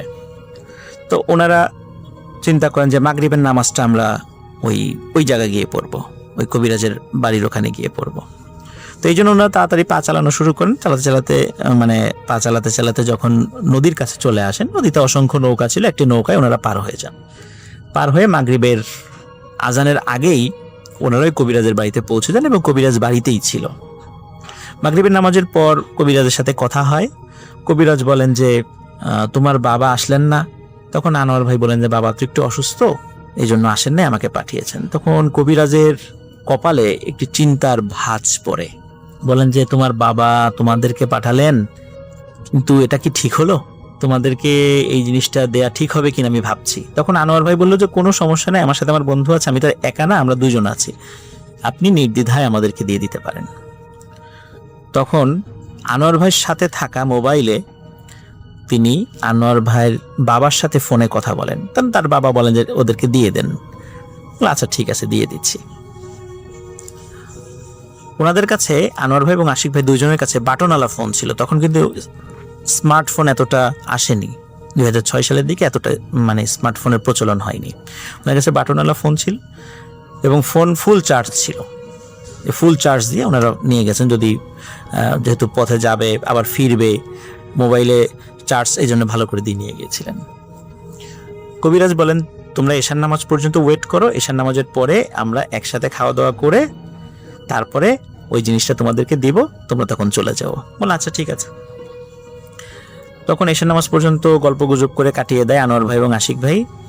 এশার নামাজের পরে তারা এশার নামাজ একসাথে আদায় করে এবং আদায় করার পর কবিরাজ তাদেরকে নিয়ে খাওয়া দাওয়া করেন। খাওয়া দাওয়ার পরে একটি ছোট্ট পুটলি আনোয়ার ভাইয়ের হাতে দেন এবং হাতে দিয়ে বলেন, আনোয়ার এই জিনিসটা দিচ্ছি, কখনোই কৌতূহল হয়ে এই জিনিসটা খুলে দেখো না, যাই হোক না কেন এই জিনিসটার সাথে যাই ঘটুক না কেন কখনো কৌতূহল হয়ে খুলে দেখো না। আর রাস্তায় যাই ঘুরুক না কেন বাসায় চলে যাওয়ার চেষ্টা করো। এই জিনিসটা কারো কথা শুনে কাউকে দিয়ে দিও না, তাহলে আরো বিপদ হবে। তো কবিরাজকে সালাম জানিয়ে আনোয়ার ভাই এবং আশিক ভাই তারা বাড়ির পথে যাত্রা শুরু করেন। কিছুদিন আসার পরেই সেই ছোট্ট নদীটি পড়ে, কিন্তু রাত একটু বেশি হয়ে যাওয়ার কারণে নদীতে কোনো নৌকা ছিল না। তখন তারা চিন্তা করে যে নৌকা এখন কোথায় পাই, কিভাবে পার হব। হঠাৎ করে যেই জায়গায় নৌকা ছিল না সেই জায়গায় একটি নৌকা তারা দেখে। ওরা দুজন অবাক হন, কি ব্যাপার, এই নৌকা কোথা থেকে এলো, একটু আগেও তো এখানে নৌকা ছিল না। তারা আরো একটা অদ্ভুত ব্যাপার খেয়াল করেন, নৌকার মাঝি নৌকার ঠিক মাথার দিকে বসে আছে, মানে পেছন দিকে, যেদিকে ঘাট সেদিকে না, মাথার দিকে বসে আছে, পিঠটা পেছনের দিকে, তার মানে তার চেহারা দেখা যাচ্ছে না। নৌকার কাছে গিয়ে আশিক ভাই এবং আনোয়ার ভাই বলে যে ভাই যাবেন? তখন উনি বলেন যে উঠে পড়েন। তারা দুজনই উঠে পড়ে। উঠে পড়ার সাথে সাথে নৌকায় একটা ঝাঁকুনি লাগে, মনে হয় সামনে থেকে কিছু একটা ধাক্কা লেগেছে। নৌকার মাঝি বলে আপনারা দুজন নামেন। ওনারা দুজন তো খুবই অবাক হন যে কি ব্যাপার, উঠে সময় পেলাম না, আমাদেরকে নামতে বলছে কেন। তখন এই নামতে বলার কারণটা যখন মাঝির কাছে জিজ্ঞেস করে, তো মাঝি ওই পিঠ পেছনের দিকে, চেহারা দেখায় না, বলে যে আপনাদের কি চোখ নাই, দেখেন না যে নৌকা নদী পার হয়ে গেছি। তখন ওই দুইজন ভালো করে তাকিয়ে দেখে, আসলে সত্যিই তো আমরা তো নদী পার হয়ে গেছি, কিন্তু এটা কিভাবে সম্ভব, মাত্র কয়েক মুহূর্তে কিভাবে আমরা নদী পার হলাম, এটা ওনাদের কাছে বিশ্বাসই হচ্ছিল না। ওনারা পেছন দিকে তাকিয়ে দেখে আসলেই পেছনের দিকে যে ঘাটটা ওনারা রেখে এসেছে সেই ঘাটটা ওনাদের পরিচিত, ঠিক ঘাটের সেই যে গাছ আছে, ঘাটের একটু দূরে যে বাড়ি আছে সেই বাড়িতে মিটমিট করে আলো জ্বলছে, আসলেই তো ওনার নদী পার হয়ে গেছে। ওনাদের কাছে খুব অবাক লাগে। অবাক লাগার পর ওনারা মাঝিকে বলেন যে আপনার পারিশ্রমিকটা নেন, কিন্তু মাঝি কোনো পারিশ্রমিক নেয় না। একটি গামছার মতো কিছু দিয়ে মাঝির মুখটা ঢাকা ছিল, এই জন্য মাঝির মুখটাও তারা দেখতে পায় নাই। মাঝি কোনো টাকা নেয় না, বরঞ্চ মাঝি ওই দুইজনের সাথে খারাপ ব্যবহার করে। মাঝির প্রতি অত্যন্ত বিরক্ত হয় আনোয়ার ভাই ও আশিক ভাই দুইজনই।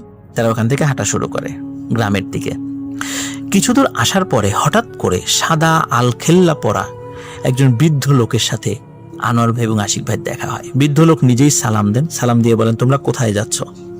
তখন আনোয়ার ভাই বলে যে আমার বাড়ি তো পাশের গ্রামেই, আমি সেখানে যাচ্ছি।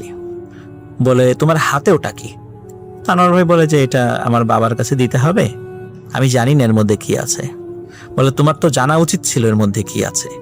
তো আনোয়ার ভাই ওনার কথা একটু বিরক্ত হয় যে চিনি না জানি না হঠাৎ করে এই ধরনের কথা বলে। তো উনি বলে যে আমার এটা জানার কোনো প্রয়োজন নাই, আমার আগ্রহও নাই, এটা আমি আমার বাবার কাছে দিয়ে দিব। তখন ওই মুরব্বী বলে এটা তোমরা নিয়ে যেও না, এটা নদীতে ফেলে দাও। তো ওনার এই কথা শুনে আনোয়ার ভাই খুব বিরক্ত হয়, বলে চিনি না জানি না হঠাৎ করে সেই ধরনের কথা জিজ্ঞেস করছে, আবার বলে এটা নদীতে ফেলে দাও। উনি সাফ সাফ উত্তর দিয়ে দেন যে এটা নদীতে ফেলবো না, আপনার কথায় কেন ফেলবো, এটা আমি আমার বাবার কাছে দিয়ে দিব। এই কথা বলে ওনারা আবার হাঁটা শুরু করে। পেছন থেকে ওই মুরব্বী বারবার বলছে এটা নিয়ে যেও না, তোমাদের কিন্তু সামনে বিপদ হবে। আনোয়ার ভাই এই কথায় কোনো ভ্রুক্ষেপই করে না, কিন্তু আশিক ভাই উনি আনোয়ার ভাইকে বলছে জানোয়ার আসলে কি জিনিসটা নিয়ে যাওয়া ঠিক হচ্ছে, কোনো বিপদ তো হতেও পারে। তা আনোয়ার ভাই বলে যে ধুর এসব কথায় কোনো পাত্তা দিস না, চল। তো ওনারা হাঁটা শুরু করে। ওনারা যখন হাঁটছিলেন ওনাদের সাথে থাকা যেই মোবাইল ফোন ছিল সেই মোবাইল ফোনে থাকা টর্চ লাইট জ্বালিয়ে ওনারা হাঁটছিলেন। হঠাৎ দুজনের ফোন একই সাথে বন্ধ হয়ে যায় এবং ওনারা অনেক চেষ্টা করেন, কোনোভাবেই ওনারা ফোনটা অন করতে পারছিলেন না। এদিকে অন্ধকার, মোটামুটি চাঁদের আলো, হালকা হালকা চাঁদের আলো ছিল। এই হালকা চাঁদের আলোতে যতটুকু পথ দেখা যায় ওনারা হাঁটা শুরু করেন। বেশ খানিকক্ষণ হাঁটার পরে হঠাৎ করে ওনারা উপলব্ধি করেন যে ওনারা পথ ভুল করে একটি শ্মশানের এরিয়ায় ঢুকে পড়েছেন। ওনারা চিন্তা করেন যে কি ব্যাপার, পথ ভুল করে এভাবে শ্মশানের এরিয়ায় ঢুকে পড়লাম, এত বড় ভুল কিভাবে হলো? কারণ আমরা যেখান থেকে হাঁটা শুরু করেছি সেখান থেকে হিন্দু সম্প্রদায়ের এরিয়াটা বেশ দূরে এবং সেই এরিয়া থেকে আবার শ্মশান আরো দূরে। আমরা এত দ্রুত কিভাবে শ্মশান এরিয়ায় চলে আসলাম? কেনই বা মোবাইল ফোন চার্জ থাকার পরেও বন্ধ হয়ে গেল? দুজনেরটা একসাথে কেন সেটা অন হচ্ছে না? ওনারা বুঝতে পারেন যে ওনাদের সাথে কোনো ঘটনা ঘটছে, কারণ নদী থেকে শুরু করে নিয়ে এখন পর্যন্ত বেশ কিছু ঘটনা ঘটেছে। ওনারা শ্মশান থেকে বের হওয়ার চেষ্টা করেন, কিন্তু অনেকক্ষণ ধরে হাঁটাহাঁটি করার পরেও ওনারা ওই শ্মশান এরিয়া থেকে বের হতে পারছিলেন না। হঠাৎ করে সেই মুরব্বিটা আবার ওনাদের সামনে চলে আসে, এসে বলে, আনোয়ার, তোমাদেরকে বারবার বলেছিলাম তোমরা এই জিনিসটা রেখে যাও, আমার কথা শুনলে না। আনোয়ার ভাই তখন ফিল করেন ওনার হাতে থাকা জিনিসটা আগের থেকে বেশ ভারী হয়ে গেছে এবং মনে হচ্ছে ওর ভিতর থেকে কোনো জিনিস নড়াচড়া করছে। মনে হচ্ছে ওখানে কোনো প্রাণী, জীবন্ত প্রাণী আছে এটার মধ্যে, নড়াচড়া করছে। কিন্তু এতক্ষণ তো এরকম মনে হয় নাই, এখন কেন মনে হচ্ছে? আনোয়ার ভাই ভয় পান, কিন্তু উনি ওনার সংকল্পে দৃঢ় থাকেন। উনি বলেন, আমি এটা আমার বাবার কাছে অবশ্যই পৌঁছে দেবো, আপনার কথায় এটা আমি কোনোভাবেই কোথাও রেখে যাব না। আশিক ভাই তখন মারাত্মক ভয় পান। আশিক ভাই বারবার আনোয়ারকে বলেন, আনোয়ার, এটা রেখে দে, রেখে দে, এত বড় ঝামেলা করার দরকার নাই, রেখে দে, এটা ওনাকে দিয়ে দে। তখন আনোয়ার ভাই বলেন, না, আমি এটা দেবই না। আনোয়ার ভাই খুবই একগুঁয়ে আচরণ করেন, যেটা উনি কোনোভাবেই দেবেন না। যখন উনি ফাইনালি ওই জুব্বা পরা, আলখেল্লা পরা ওই মুরব্বীকে বলেন যে কোনোভাবে দেবেন না, হঠাৎ করে আনোয়ার ভাই এবং আশিক ভাই দুইজনই উপলব্ধি করতে পারেন যে ওনাদের পা মনে হচ্ছে মাটিতে আটকে গেছে, কিছুতেই ওনারা পা সরাতে পারছেন না, মনে হচ্ছে পা অবশ হয়ে গেছে। আশিক ভাই তখনও আনোয়ার ভাইকে বলছেন, আনোয়ার, এটা রেখে দে। তখন আনোয়ার ভাই, ওনার মনে হয়েছে যে আসলে আমরা বড় বিপদে পড়ে গেছি, এটা নিয়ে হয়তো বা যাওয়াটা আর পসিবল হবে না। কিন্তু অদ্ভুত ব্যাপার হলো, ওনার হাতে থাকা ওই জিনিসটা উনি আর রাখতে পারছিলেন না। মনে হচ্ছে যে ওটা হাতের সাথে লেগে গেছে, উনি কিছুতেই মাটিতে সেটা রাখতে পারছিলেন না, ওনার ছোড়াতে পারছিলেন না। এবং আরো অদ্ভুত ব্যাপার এবং ভয়ানক ব্যাপার হলো, আনোয়ার ভাই আশিক ভাইকে বলে, আশিক, আমি মনে হয় মাটির নিচে ঢুকে যাচ্ছি, কে যেন আমাকে মাটির নিচ থেকে টানছে। আশিক ভাই তাকে হাত ধরে অনেক চেষ্টা করেন, কিন্তু সব চেষ্টাই ব্যর্থ হয়। আশিক ভাইয়ের সামনে আনোয়ার ভাইকে মাটির নিচে নিয়ে যাওয়া হয়। এরপরে আশিক ভাইয়ের আর কিছু মনে নাই। আশিক ভাই সকালে যখন জ্ঞান ফেরে তখন দেখে ওই পুটলিটা আশিক ভাইয়ের হাতে। সকাল হয়ে গেছে, আনোয়ার ভাইকে ডাকাডাকি করে, কোথাও খুঁজে পাওয়া যায় না। পুটলিটি নিয়ে দ্রুত আনোয়ার ভাইয়ের বাড়িতে ফিরে যান। যাওয়ার পরে আনোয়ার ভাইয়ের বাবাকে যখন এই বিষয়টা বলতে যাবেন, তার আগেই দেখেন আনোয়ার ভাইয়ের বাবা বেশ উদ্বিগ্ন। তখন আনোয়ার ভাইয়ের বাবা বলেন যে, তোমাদের ফিরতে দেরি হচ্ছে দেখে আমি তোমাদেরকে খুঁজতে গিয়েছিলাম, কিন্তু কোথাও খুঁজে পাইনি। কি হয়েছে বলো তো? আশিক ভাই সব ঘটনা খুলে বলেন। ঘটনা খুলে বলার সাথে সাথে আনোয়ার ভাইয়ের বাবা কান্নায় ভেঙে পড়েন, বলে, আমার আশিক আর নাই, আশিককে ওরা মেরে ফেলেছে। তুমি বেঁচে গেছো শুধু একমাত্র কারণ, সেটা হলো তুমি বলেছিলে যে এই পুটলিটা নিয়ে যাওয়ার দরকার নেই, এই কারণেই ওরা তোমার কোনো ক্ষতি করেনি। আশিক ভাই জিজ্ঞেস করে আনোয়ার ভাইয়ের বাবাকে, আসলে এই পুটলির মধ্যে কি আছে যার কারণে এত ঘটনা? তখন আশিক ভাইয়ের কাছে আনোয়ার ভাইয়ের বাবা বলেন, তোমরা প্রতিমধ্যে যে মুরব্বীর সাথে সাক্ষাৎ করেছিলে বা তার সাথে দেখা হয়েছিল, এই পুটলির মধ্যে ওই মুরব্বীর একটি কাটা আঙ্গুল, যে আঙ্গুলের সাথে একটি আংটি রয়েছে, তার মাথার চুল এবং দাড়ির অংশ বিশেষ রয়েছে। তখন আনোয়ার ভাইয়ের বাবা বলেন, এটি ছিল একটি জিন এবং জিনের এই জিনিসগুলোই ছিল হচ্ছে পুটলির ভিতরে। তো আনোয়ারের উচিত ছিল এত বিপদ দেখে শুরুতেই এই জিনিসগুলো দিয়ে দেয়া, তাহলে হয়তো বসে বেঁচে যেত। আনোয়ার ভুল করেছে। আশিক ভাই প্রিয় বন্ধুকে হারিয়ে অত্যন্ত শোকাতুর হয়ে পড়েন এবং এখনো পর্যন্ত বন্ধুর হারানোর এই বিয়োগ বেদনা উনি বয়ে বেড়াচ্ছেন। এই ঘটনাটি সাগর দেওয়ান ভাইয়ের কাছে আশিক ভাই শেয়ার করেছিলেন। প্রিয় লিসেনার্স, এটি ছিল ঘটনা।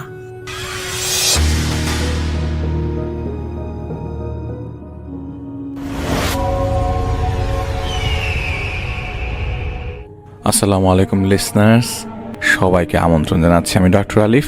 আশা করছি আপনারা সবাই ভালো আছেন, সুস্থ আছেন। তো আমি যে ঘটনাটা বলবো ওই ঘটনা আমাকে পশ্চিমবঙ্গ থেকে একজন পাঠিয়েছেন। ওনার নাম ঋতুপর্ণা এবং এই ঘটনাটা তিনি সংগ্রহ করেন তার এক আত্মীয় থেকে। তো ঘটনাটি ঘটে তার এক জেঠিমার এক বান্ধবীর সাথে। ওই আন্টির আসল নাম তিনি প্রকাশ করতে চাইছেন না, তো ওনার নাম উনি ছদ্ম হিসাবে সময় রেখেছেন। তো সময় আন্টি ছিলেন তার জেঠিমার কলিগ আর কি। তো তার জেঠিমা ছিলেন একজন সরকারি অফিসার, তিনিও ছিলেন একজন স্থলাভিষিক্ত। কলিগ হলেও দুজন বন্ধুত্ব ছিল অপরিসীম।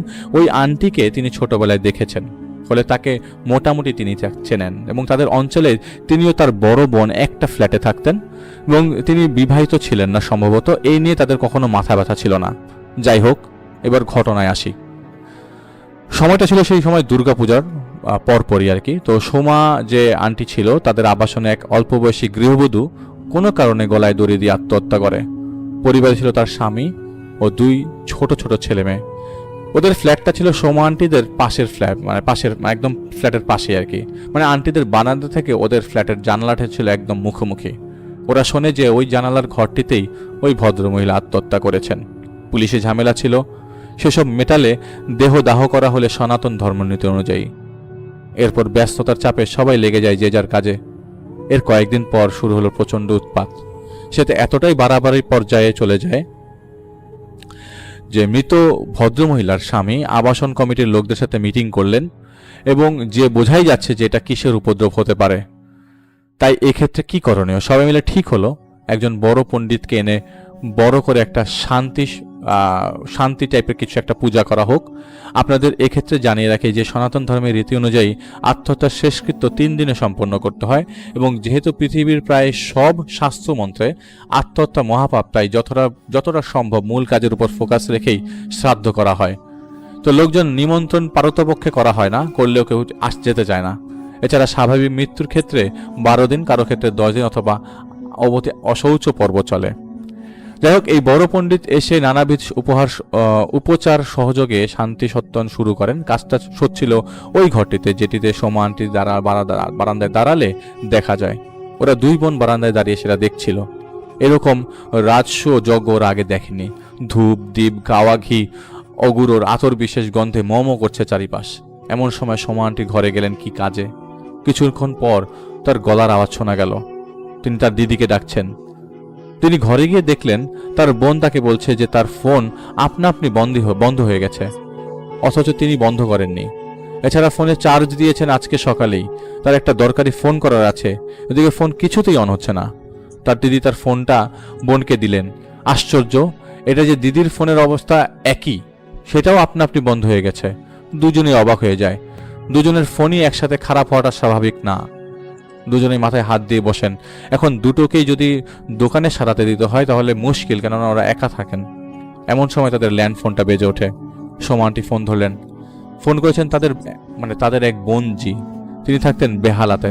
তিনি বললেন, তাদের দুজনকে ফোন করলাম, দুজনের ফোন সুইচ অফ, ব্যাপার কি? একা থাকিস, দুজনের বয়স হয়েছে, ভয় করে তো নাকি? সোমা আন্টি তখন বলেন যে তাদের দুজনেরই ফোন আপনা আপনি বন্ধ হয়ে গেছে, যেটা 10 মিনিট আগে অন ছিল। এই কথায় তোর বোনজি একটু থম করলেন, বললেন ঠিক আছে, এখন ফোনের দোকানে দিস না, এটা এখন রাখছি, একটু পরে ল্যান্ডফোনে তোদেরকে ফোন দেব। তো এক্ষেত্রে উনি বলেছেন যে ওনার ওই বোনজি একজন জ্যোতিষী এবং বিভিন্ন রকমের প্রক্রিয়া করে থাকেন, সোজা বাংলায় গুপ্তবিদ্যা বিশারদ। কিছুক্ষণ পর তার ফোন এলো, গলাটা একটু গম্ভীর। আমি যা যা জিজ্ঞেস করছি তার সঠিক উত্তর দেব, বলো। তো ওই বোনজি প্রথম জিজ্ঞেস করেন, তোদের বাড়ি থেকে গলায় দড়ি দিয়েছে? তোরা অবাক হয়ে বললেন, হ্যাঁ, আমাদের পাশের ফ্ল্যাটে। তার জন্য কি আজ কোনো পূজা হচ্ছে বাড়িতে? ওই আন্টির বললেন, হ্যাঁ, তুই কি করে জানলি? সে বলে তোদের না জানলেও চলবে। এবার বলতো তোরা কি দাঁড়িয়ে দাঁড়িয়ে দেখছিস সে কাজ? এখন ওদের মাথা খারাপ হয়ে যায়, অবাক হয়ে যাচ্ছে। বলে হ্যাঁ।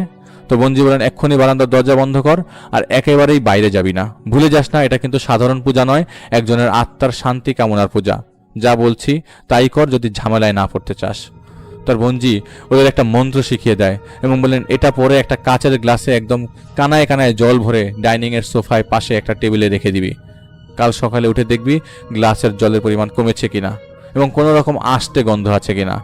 ওটা হলেই ল্যান্ডফোনে জানাবি।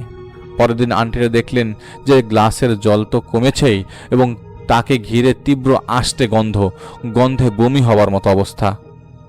ওর বঞ্জিকে ফোনে জানাতেই তিনি আরও কিছু ছোটোখাটো প্রক্রিয়া দিয়ে বলেন এখন যেন বাড়িতে মাছ মাংস এবং পেঁয়াজ রসুন পর্যন্ত কোনো রকম আমিষ দ্রব্য যেন প্রবেশ না করে। ওরা 3 দিন নিরামিষ খায় যেন।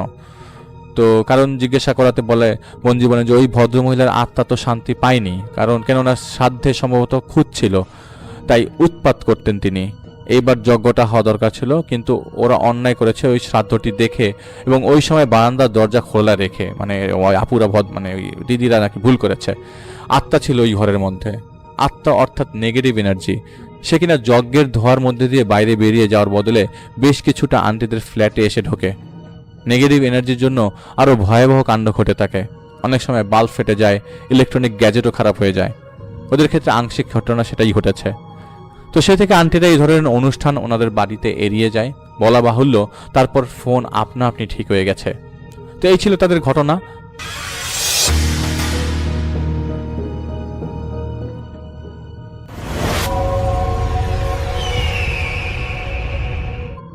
আসসালামু আলাইকুম, আপনাদের সবাইকে সাদর আমন্ত্রণ জানাচ্ছি। আমি আহমেদ বাবু।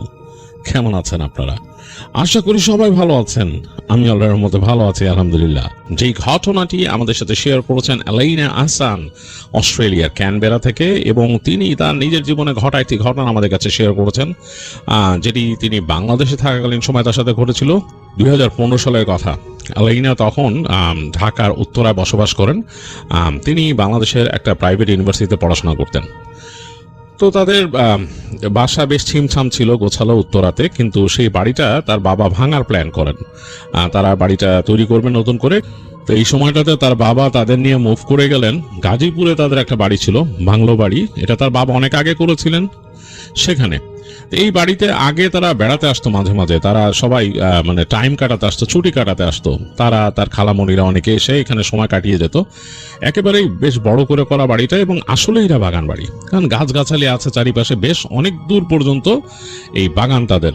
তার বাবা এখানে আমের বাগান করেছেন, পেয়ারার বাগান করেছেন, আর তারপরে বেশ খানিকটা ফাঁকা জায়গা তাদের। ওইখানে কোনো চাষাবাদ হয় না, একেবারে বিস্তৃত জায়গা, ঘাস বড় বড় হয়ে গেছে, এবং তার পাশে বাউন্ডারি ওয়াল। তো এই বাউন্ডারি ওয়ালের ওই পাশে হলো মানুষের ফসলি জমি ইত্যাদি ইত্যাদি, নদীও আছে দূরে। তো মোটামুটি বাড়িটা কিন্তু একদম নিঝুম। দিনের বেলা অনেক পাখি থাকে, পাখি ডাকতে থাকে চারিপাশে, এবং সন্ধ্যার পর বেশ মানে ভুতুড়ে বাড়ির মতো লাগে। তো এই বাড়িতে আসাটা এলাইনার খুব একটা পছন্দ হয় না, কারণ সে একা চলাফেরা করত। যখন সে থাকতো উত্তরাতে, সে বাসে করে চলে যেত তাদের ইউনিভার্সিটি ক্যাম্পাসে। এখান থেকে যাওয়াটা বেশ কঠিন, কারণ এই তাদের বাড়িটা হচ্ছে এমন যে রাস্তার পাশে যে রাস্তাটা দিয়ে গেছে, সেই রাস্তার পাশ থেকে তাদের বাড়ির মূল গেট, সেখান থেকে অনেক দূর হাঁটতে হয়, বা গাড়ি নিয়ে আসলেও বেশ অনেকখানি চলে তারপর আসতে হয় তাদের গাড়ি বারান্দায়। তো গাড়ি যদি না থাকে সে মোটামুটি আটকা, কারণ ওখানে যে দাঁড়ায় থেকে বাস পাবে এমনও কোনো কথা নাই। যদিও এলাইনা মোটামুটি নিজে চলে স্বাচ্ছন্দ্য ফিল করে, সে বাসে উঠতে পারে, কোনো সমস্যা নেই। তো যাই হোক, এই বাড়িতে আসার পর এটা একটা বড় সমস্যা হয়ে গেল। সে বাসায় একটু মানে গাইগুই করলো যে এইখানে যে আমরা থাকতেছি, এখানে কেন থাকতেছি, আমরা তো অন্য জায়গায় বাসা ভাড়া নিয়ে থাকতে পারতাম আমার ইউনিভার্সিটির কাছে, অথবা আমাকে কোনো হোস্টেলে দিয়ে দাও। তো তার বাসায় এগুলো কিছুই শুনবে না। তার বাবা বলতেছিল যে তার বিয়ের কথাবার্তা হচ্ছে, এখন তো সম্ভবই না। তো এটাতে তার মন আরো খারাপ হয়ে গেল। এখন কিছু করার নাই, তার বাবা খুব স্ট্রিক্ট মানুষ। তো এই বাসায় থাকতে হচ্ছে তাকে। বাসাটা তার একটু অন্যরকম লাগলেও বেশ ভালো লাগতো, কারণ হচ্ছে এই বাসার ছাদে উঠলে, এই বাসার ছাদটা হচ্ছে 2 তলার উপরের ছাদ, এবং প্রত্যেকটা ফ্লোর একটু উঁচু, পুরোনো আমলের বাড়ির মতো উঁচু করে করা হয়েছে, যেহেতু বাংলো বাড়ি। তো ছাদে উঠলে তাদের যে পাশের যে রেলিংটা খুব সুন্দর করে কাজ করে করা হয়েছে, খুব সুন্দর করে ভালো মুন্সিয়ানা দেখাইছে যারা কাজ করছে তারা খুব ভালো মতো করছে কাজটা, রাজমিস্ত্রিরা। তো সেই সুন্দর রেলিং এ দাঁড়াইলে খুব লাগতো, তার কাছে বেশ লাগতো, বেশ সুন্দর করে রং করা। ওখান থেকে দাঁড়ালে দেখা যেত তাদের যে এই গাছগাছালি বাগান সেগুলোর উপরই ভাগটা দেখা যেত, গাছের একটা অংশ মনে হচ্ছে পুরো একটা গাছের একটা সারি এভাবে দেখা যেত। এবং সেখান থেকে দূরে তাদের সেই বাউন্ডারি ওয়ালের ওই পাশে হালকা যে সবুজ ক্ষেতের অংশ এবং দূরে নদী, এগুলো দেখা যেত। এগুলো তার কাছে খুব ভালো লাগতো। আর বাসার মধ্যে মা থাকতো, আর তার খালাতো বোনরা আসতো বেড়াতে। তো মোটামুটি এইভাবে সময় কাটতেছিল অ্যালিনার। তো যাই হোক, এই সময়ের মাঝেই তার বিয়ের কথা আরো বেশি জোরালোভাবে পাকাপাকি হওয়া শুরু করে। তো এইটাতে একটু তার কাছে মন খারাপ হয়, কারণ সে এত দ্রুত বিয়ে করতে চাচ্ছিল না, কিন্তু বাসার চাপাচাপি ইত্যাদিতে সে এখন বলে আচ্ছা ঠিক আছে, রাজি হয়ে যায়। তো বাসায় বেশ আয়োজন চলছে তাদের বাসায়। আর তখন এরকমই ঝড়ো একটা মৌসুম। এরকম সময় একদিন তার বিয়ের কথা ঠিক হয়ে গেল যে অমুক দিন বিয়ে হবে। তো বাসায় বেশ তোড়জোড়, তার খালারা আসছে, সবাই আসছে, খুব আয়োজন হচ্ছে বাসায়। তো অ্যালিনার কাছে কেমন জানি একটা মিশ্র অনুভূতি হচ্ছে। মানে এই বাসায় উঠলাম, এই বাসায় এসে এই বাসাটাকে আমার ভালো লাগা শুরু করলো, এখন চলে যেতে হবে এখান থেকে, নিজের কাছে জানি কেমন লাগছে। তো এইভাবে করে তার সময় কেটে যাচ্ছে। তো এর মধ্যে বিয়ের পুরোপুরি ডেট ফিক্সড হয়ে গেল যে কবে হলুদ, কবে বিয়ে ইত্যাদি ইত্যাদি। তো অ্যালিনাদের বাসায় বিশাল একটা উৎসবমুখর পরিবেশ, নিকট আত্মীয়রা চলে আসছে, খালা মামা চাচি ফুপু এরা আসছে, সবাই বেশ আনন্দ করছে। অ্যালিনার মনেও একটা মিশ্র অনুভূতি, সে আসলে মনে হচ্ছে যে স্বপ্নে দেখছে সবকিছু, তার কাছে মনে হচ্ছে যে একটা স্বপ্নে দেখা জগৎ।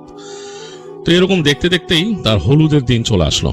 তো হলুদ নিয়ে তাদের ওখানে কথা হয়েছে এরকম যে ছেলে আর মেয়ে তারা একই দিনে হলুদ করবে, কেউ কাউকে হলুদ দিতে আসবে যাবে না, তবে ছেলের বাসা থেকে একটা ডালা পাঠাবে, ওই মাছ আর কি পাঠায়, এবং মেয়ের বাসার থেকেও যাবে একটা ডালা নিয়ে। তো এরকমই তাদের মধ্যে একটা কথাবার্তা হয়েছে। তো অ্যালাইনাকে হলুদ দেওয়া হবে, বাসার সবাই হলুদ দেবে। তো এই জিনিসটা অ্যালাইনা সবসময় দেখছে বিভিন্ন অনুষ্ঠানে, বাট তার নিজের হবে তার কাছে জানি কেমন লাগতেছে। তো সকাল থেকে বেশ ব্যস্ততা, সারাক্ষণ বাসার মধ্যে দেখলো যে আত্মীয় স্বজনরা গল্প করতেছে, যারা বাইরের থেকে আসছে, মানে আত্মীয় স্বজন, তারা মিষ্টি খাচ্ছে, বিভিন্ন রকম রান্না হচ্ছে, গল্প গুজব হচ্ছে।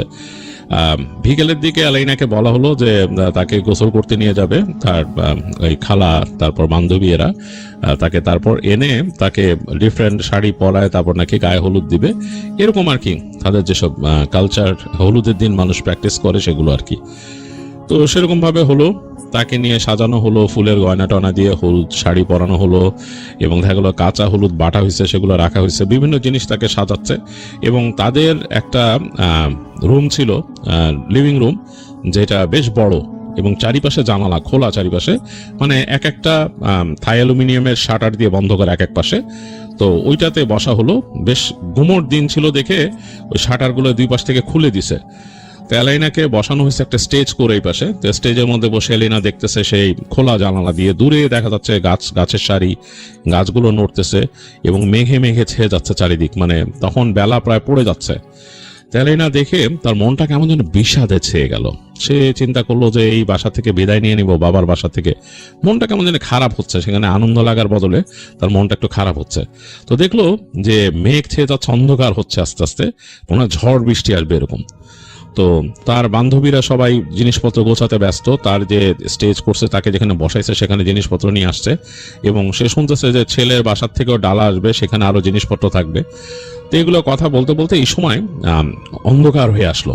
তার রুমের মধ্যে তার কয়েকটা ছোট কাজিন আর দুইটা বান্ধবী, তারা এটা ওইটা নাড়াচাড়া করতেছিল। তো হঠাৎ করে প্রচন্ড বাতাস ছুটলো, এবং ওই তাদের গাছপালা, তার বাসার একদম পাশে কয়েকটা আম গাছ ছিল, সেখান থেকে ছিটে ছিটে আম ছিল গাছে, আমগুলো ছিটে ছিটে এসে তাদের জানালায় বাড়ি খেলো, কয়েকটা ভিতরে ঢুকে গেল। তো কাজিনরা চিৎকার করে উঠলো, হই হই করে চিৎকার করে উঠলো যে আম নিবে ইত্যাদিতে। বান্ধবীগুলো বলতেছে এই আম পড়ছে, ঘরের মধ্যে ঢুকে গেছে, দাঁড়াও। তারা এরকম হাতাচ্ছে, মানে তারা ওইটা নিয়ে ব্যস্ত হয়ে গেছে। তো তারা এই হই হুল্লোড় করতে করতে, কয়েকজন কাড়াকাড়ি করতে করতে দেখলো যে ইলেকট্রিসিটি চলে গেল এবং ঘরটা অন্ধকার হয়ে গেল। তো এই বাসায় জেনারেটর আছে, জেনারেটর চালানো হয় নাই তখনও। ঘরটা কেমন অন্ধকার হয়ে গেছে, এবং দেখলো যে আকাশ, এখান থেকে অ্যালিনা দেখতেছে যে আকাশটা অন্ধকার হয়ে গেছে, পুরো ডার্ক, মানে একেবারে মানে কালচে, অনেকটা ছাই রঙের মেঘ ঢেকে গেছে চারিদিকে। এমনি তো সন্ধ্যা হয়ে আসতেছিল এর মধ্যে, এবং কড়কড় শব্দে বাজ পড়তেছে, বিদ্যুৎ চমকাচ্ছে, এবং ঝুম করে বৃষ্টি নামলো। তো ঘরের মধ্যে কিন্তু বৃষ্টির পশলা ঢুকে গেল, ওই যে খোলা যে জানলাটা ছিল যেটা দিয়ে ওই যে আম ঢুকছিল। তো এলেনা দেখলো যে কেউই নাই ঘরের মধ্যে, সবাই চলে গেছে। তো সে তাড়াতাড়ি উঠে গেল তার ওখান থেকে, সেখানে ঘর ভিজে যাচ্ছে, সেটা তো আর সে হতে দিতে পারে না। তো সে যে জানালাটা এরকম টেনে দিচ্ছে, তো জানালাটা যখন নাকি সে টেনে লাগাইতেছে শাটারটা, এই সময় তার কাছে হঠাৎ মনে হলো যে আম গাছটাতে দুলতেছিল তখন কিন্তু আলো আধারি চারিপাশে, হ্যাঁ, মানে মানে আলো হারায় যাচ্ছে এরকম একটা অবস্থা।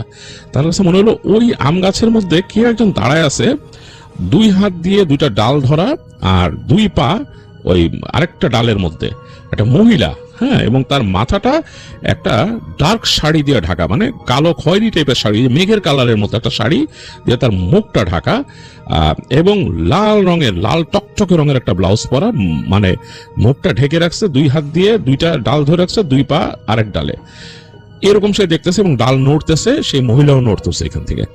তো জিনিসটা এত ভীতিকর ছিল, এলেনার প্রচন্ড ভয় লাগছে এই সিনটা দেখে। তো সে জানালাটা বন্ধ করতে যেও, মানে জানালাটা কিন্তু মানে লাগাই ফেলছে, সে সামান্য একটু ফাঁক, এইভাবে সে লাফ দিয়ে পেছনে চলে আসছে ভয়ে, কেননা গাছটা তাদের জানলা থেকে বেশি দূরে না, ওই যে আম উড়ে আসছে, বোঝা গেছে, বুঝতে পারছেন তো যে কতটুকু ডিফারেন্স। তো সে লাফ দিয়ে পিছনে চলে আসছে, পিছনে এসে দেখতে তার পায়ের নিচে ভিজা আর কি, যেখানে পানি পড়ছে অলরেডি, এই বৃষ্টির পানি ঢুকে গেছে যেখানে। তো সে পিছাতে পিছাতে সে চলে আসলো তার স্টেজের ওইখানে, এবং সে ওই পাশে যেতে ভয় পেতেছে, এতটাই ভয় পেয়েছে সে আকস্মিক এই জিনিসটা দেখে যে সে যে ওই রুমে যাবে, ওই রুমে কিন্তু অন্ধকার, তার পাশের রুমটা আরেকটা বড় লিভিং রুম, সেটা আরো বড় লিভিং রুম, লাইক ওখানে 3 সেট সোফা ফেলা আর কি, মানে বেশ বড় 3 সেট সোফা ফেলা, বেশ বড় কার্পেট বিছানো, স্যান্ডেলিয়ার লাগানো। তো ওই জায়গাটা একদম অন্ধকার। তো সে ভয় না ওই রুমেও যায় নাই, সে ভয়ে সেই তার যে স্টেজ সেখানে উঠে বসে, কারণ ওখানে বালিশ টালি দেওয়া পিছেই, তো ওইটার সাথে সে সেটে গেছে ভয়ে, এবং কুকড়ায় গেল, সে কুকড়ায় গেল। তো এই সময় শুনলো ওই রুম থেকে কথা বলতেছে, এই ছেলে পক্ষর গাড়ি আসছে, মাছ নিয়ে আসছে, মাছ নিয়ে আসছে, দেখ মাছ এলিনার কাছে আন। শুনতেছে মানে হই হুল্লোড় কাজিনদের। তো দেখলো যে কয়েকজন ওইখান থেকে একটু আলো আসলো, অ্যাজ ইফ মানে কোন একটা আলোর সোর্স আসতেছে। এলিনা বুঝতে পারছে, তার প্রচন্ড ভয় লাগছে, সে পুরো কুকড়ায় যাচ্ছিল, কিন্তু আলোর সোর্সটা দেখে তার আবার একটা সাহসও লাগতেছে, সে মনে হচ্ছে চিৎকার করবে। তার চোখটা কিন্তু এখন ওই গাছের দিকে, এবং গাছের দিকে সে তখনও দেখতেছে ওই যে মহিলাটা ঝুলতেছে গাছের মধ্যে। আলোটা যখন কাছে আসলো, এসে ওই রুমের মধ্যে ঢুকছে, দেখলো একটা চার্জ লাইট নিয়ে ঢুকছে তার কাজিনটা, এবং হাতে একটা কুলার মধ্যে এত বড় একটা মাছ, মানে এরকম বড় একটা কাতল মাছ, সেটার মুখের মধ্যে টাকা না কিছু দেওয়া আর কি। তো সে এত ভালো মতো খেয়াল করতে পারে, সে দেখছে এরকম। তার চোখটা কিন্তু ওইটার দিকে এক নজর গেছে, আর একদিকে গেছে গাছের দিকে। সে 1 সেকেন্ডের মধ্যে দেখলো যে ওই যে সে মহিলাটাকে দেখছিল, মহিলাটা তাদের যে ওই যে মানে জানালার উপরে ল্যাপটায় আছে, তার মুখটা এরকম ঠেসে ধরে ল্যাপটা আছে, মুখটা দেখা যাচ্ছে না, শুধু কাপড় দিয়ে যে মাথার ঘুমটাটা ঢাকা সেটা দেখা যাচ্ছে। 1 হাত গ্লাসের এই পাশে পানি অনেকটা ল্যাপটায় গেছে, আর 1 হাত দিয়ে সে জানলা ফাঁক করে ঢুকছে ভিতরে।